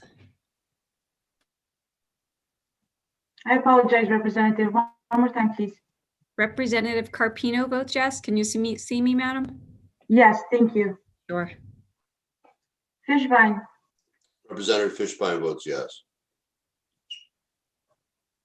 France, Representative France votes yes. Haddad, Representative Haddad votes no. Labriola, Representative Labriola votes yes. McCarthy Vehi, Representative McCarthy Vehi, McCrory, Senator McCory votes yes.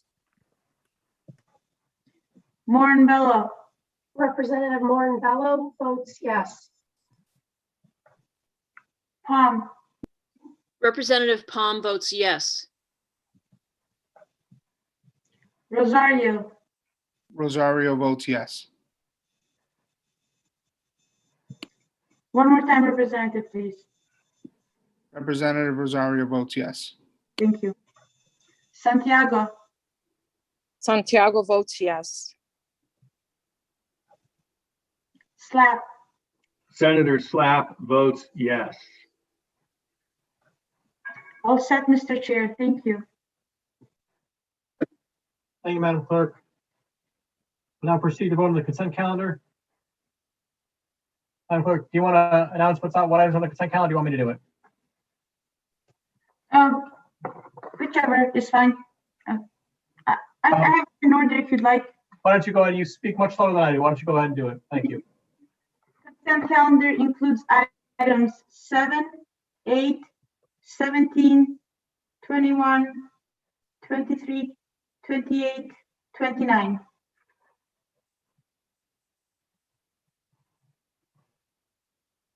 I cannot hear you, Representative. No, that's fine. I believe those are all the bills on the consent calendar. Flexer, Senator Flexer votes yes on the consent calendar.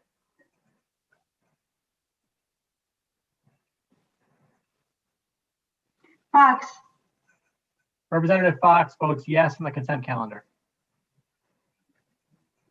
Haskell, Senator Haskell votes yes.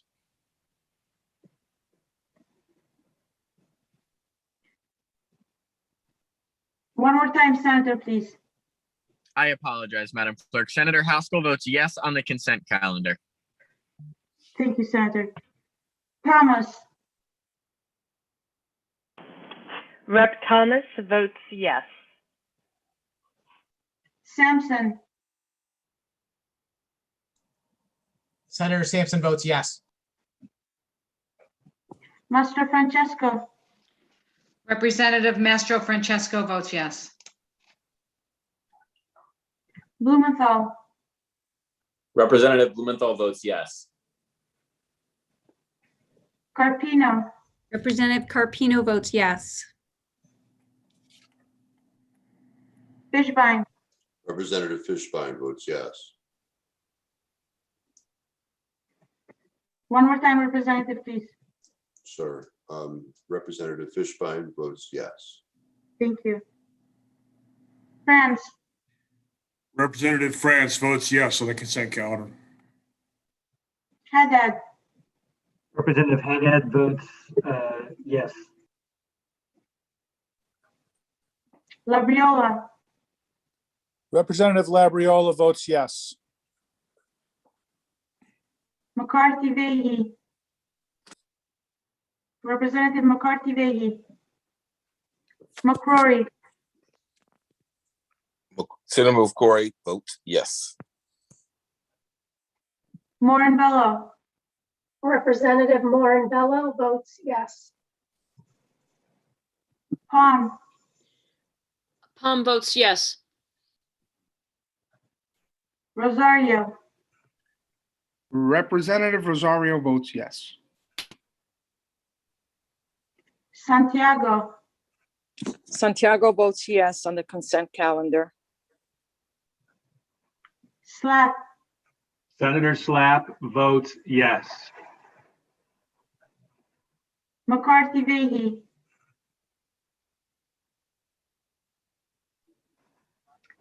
Madam Clerk, if you can come back to me, I would appreciate it. absolutely. All set, Mr. Chair. Thank you. Thank you, Madam Clerk. I think we'll go ahead. So are there any members, we keep the votes open for 1 hour? Mr. Chairman, most of our members are back now, but I think they have some catch up to do. So I'm fine with that for at least an hour unless anybody has any objections. It's trying to catch up. Thank you. The votes will be kept open for 1 hour. We'll stay up until 4:50. We'll say now 6 o'clock. Votes will be open 6 p.m. today. No further comments or business before us today. The votes will be kept open until 6 p.m. Extend a recess until I want to thank everyone for their efforts today. We anticipate another meeting on Monday, probably later in the day in the afternoon. Hope everyone has a nice holiday weekend. Thank you very much for your time. Thank you.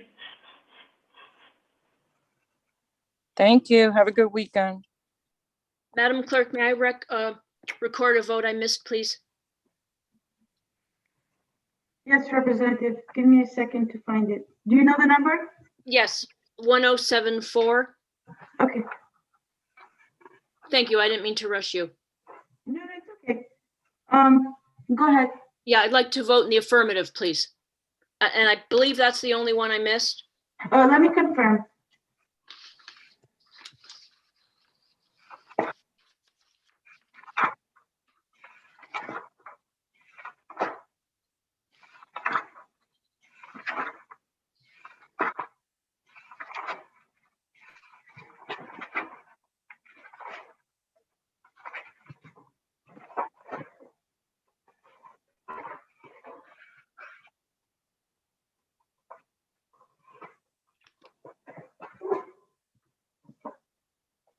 Yes, Representative, you're all set.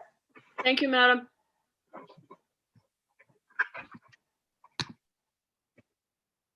Representative Blumenthal, Yes, I missed several votes and I don't know the agenda items numbers. that's fine. I'll read the bill numbers. Would you also like me to read the title? No, that's fine. I'll just pull up the agenda now. Okay, perfect. Sorry. You can I'm start gonna, whenever. yeah. Okay, Senate Bill 883. Oh, wait. Yeah, you did miss it. Okay. Yes, is my vote. Damn. Senate Bill 1073. My vote is yes.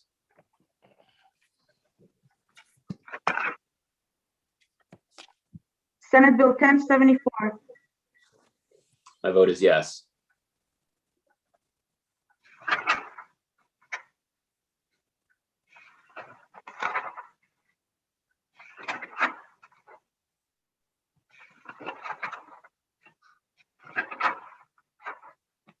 House Bill 6211. My vote is yes.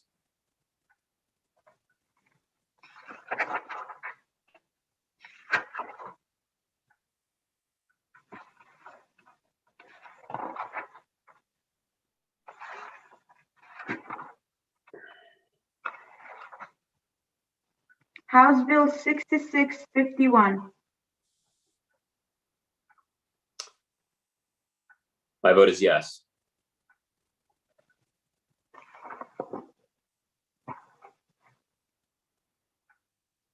You're all set, Representative. Thanks very much, Valentina. Thank you. Valentino, this is Senator McCoy. Did I miss any votes? Check, Senator, would you mind raising your hand, please? I'm going in order of the hands raised. Oh, I'm sorry. No, no problem. Thank you.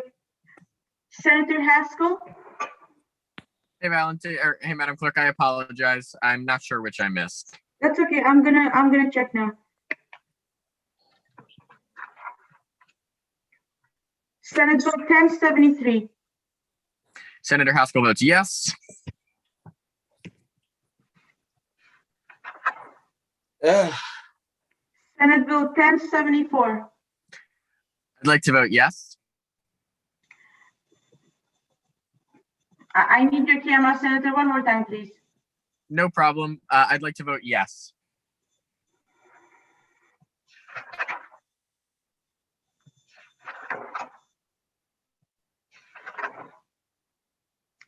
House Bill 5879. I'll vote yes.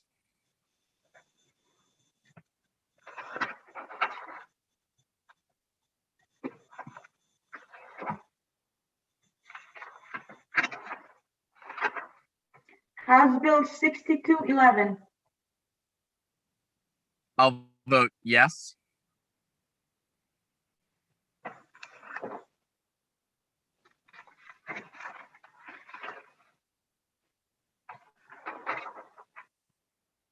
House Bill 6444. I'll vote yes.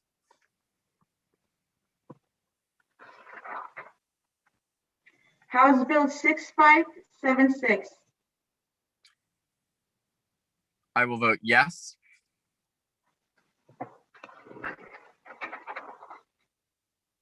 House Bill 6651. I'd like to vote yes.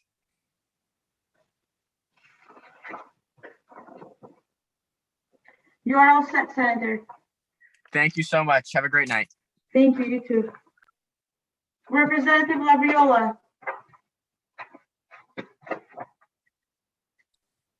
Yeah, I got to start from the beginning of the meeting. Yes. Senate Bill 883. I'm a no. Senate Bill 1073. No.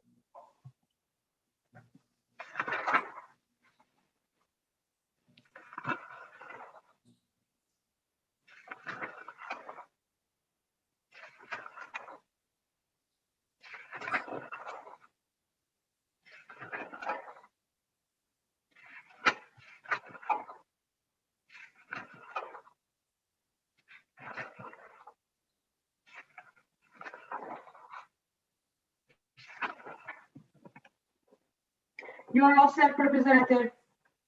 Thank you. Thank you. Representative Carpino. Ma'am, I think I missed a few. Okay, I'm gonna go from look from the beginning. Senate Bill 883. No.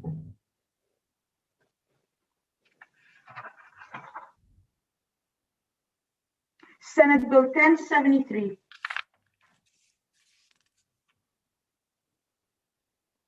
No.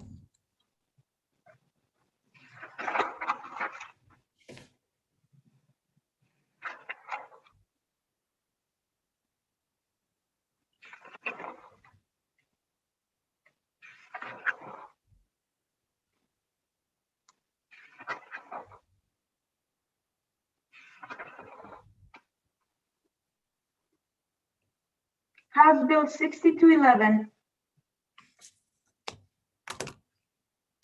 Yes.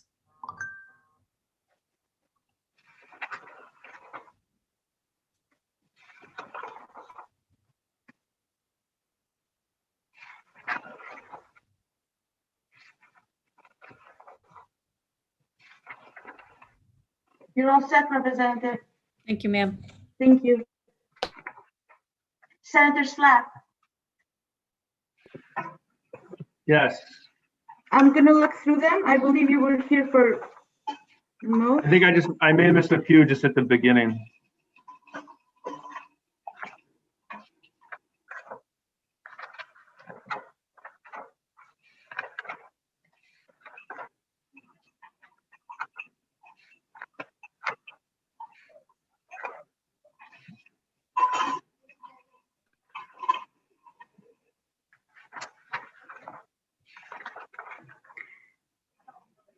Senator Slap, I have you here for all the votes.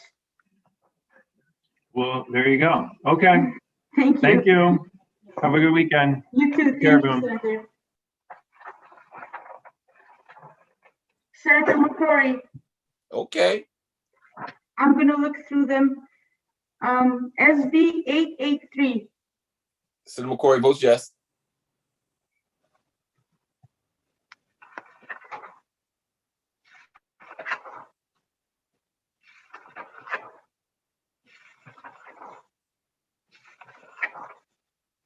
House Bill 5879, Senator McCory is a yes.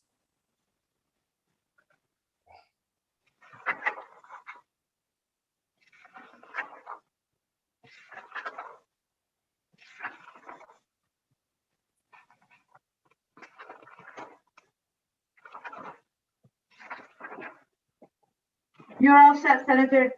Thank you very much. Thank you. Representative Fishbein, Yes, thank you. Hey, Valentina, how are you? I'm good. How are you, Representative? Good. It's almost the weekend, huh? Almost. Senate Bill 883, Representative. I'm a no.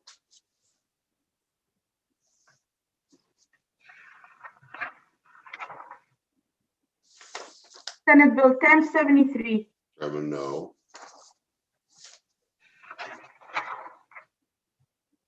Senate Bill 1074.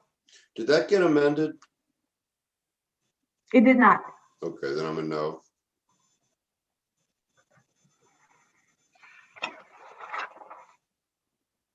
House Bill 5654. No.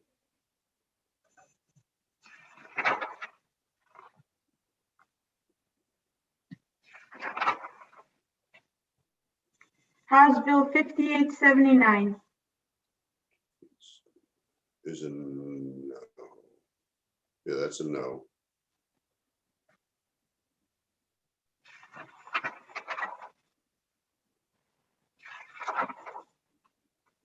House Bill 6211. That's a no.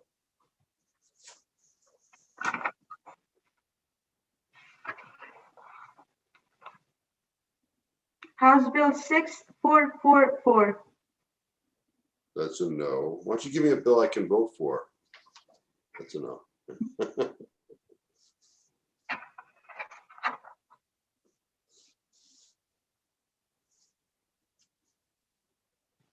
House Bill 6576. That's a no. We're not doing too well here. Well, you did vote yes for the pizza bill. I did. House Bill 6651. 6 is a no.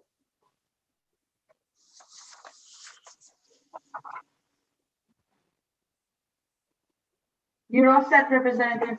Great, thank you. Have a good weekend. You too, thank you. Representative McCarthy Vahey, whenever you're ready, I'm here.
Hello, Jenna and Valentina.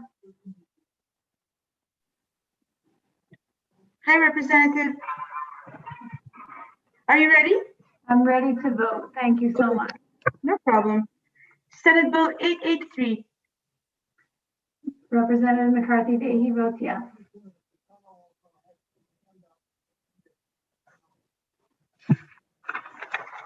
Senate Bill 1073. Representative McCarthy Vahey votes yes. Senate Bill 1074. Representative McCarthy Vahey votes yes.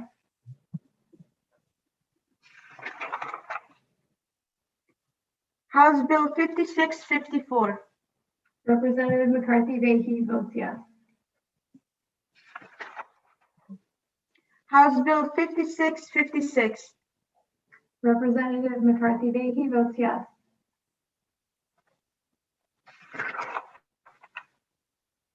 House Bill 5879.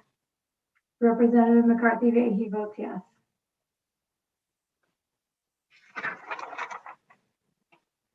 House Bill 6193.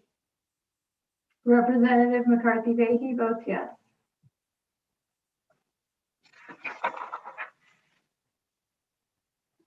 House Bill 6211. 6211. Yes. Representative McCarthy Vahey votes yes. House Bill 6325. Representative McCarthy Vahey votes yes. House Bill 6444. Representative McCarthy Vahey votes yes. House Bill 6576. Representative McCarthy Vahey votes yes. House Bill 6651. Representative McCarthy Vahey votes yes. And the consent calendar includes items 7, 8, 17, 21, 23, 28, 29. And Madam Clerk, may I confirm by the bill number, if I may? Yeah, I can read the bill numbers if you'd like. Would you mind? That would No, be- not at all. No. Senate Bill 1015, Senate Bill 1071, House Bill 6577, House Bill 6652, House Bill 66664, House Bill 6194, and House Bill 6575. Thank you so much, Madam Clerk. Representative McCarthy Vahey votes yes. Thank you, Representative. You are all set. Thank you so much. You're welcome. Have a good weekend. You too. Thank you.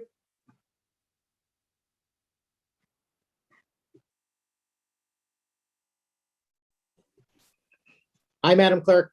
Hi, Senator Sampson. I need to change a couple of votes. Sure. Item number 10, which I believe is Senate Bill 1074. I think you have me as a yes. I do. I want to change my vote to negative. Okay, Senate Bill 1074, change your vote from yes to no.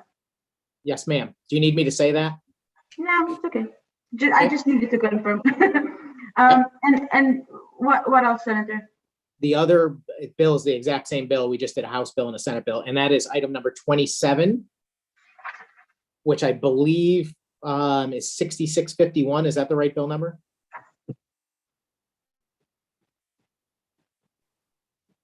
$66.51, yes. Yep, and I am switching from a yes to a no on that item also. House Bill 6651, switching from yes to no. And that's all, Madam Chairman. I think you have me on all of them. Or Madam Clerk. Would you like me to confirm or? I do have you on all, okay. If you're sure that I'm all set. Thank you, Senator. I was there for the whole meeting, so I think you Yeah, got you me. were actually, other than that one time your computer crashed. Yes, that was terrible, wasn't it? Oh my God. All right, have a great day. You too, thank you. Bye. Bye.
Hello, Hi, Representative, you missed 2 votes.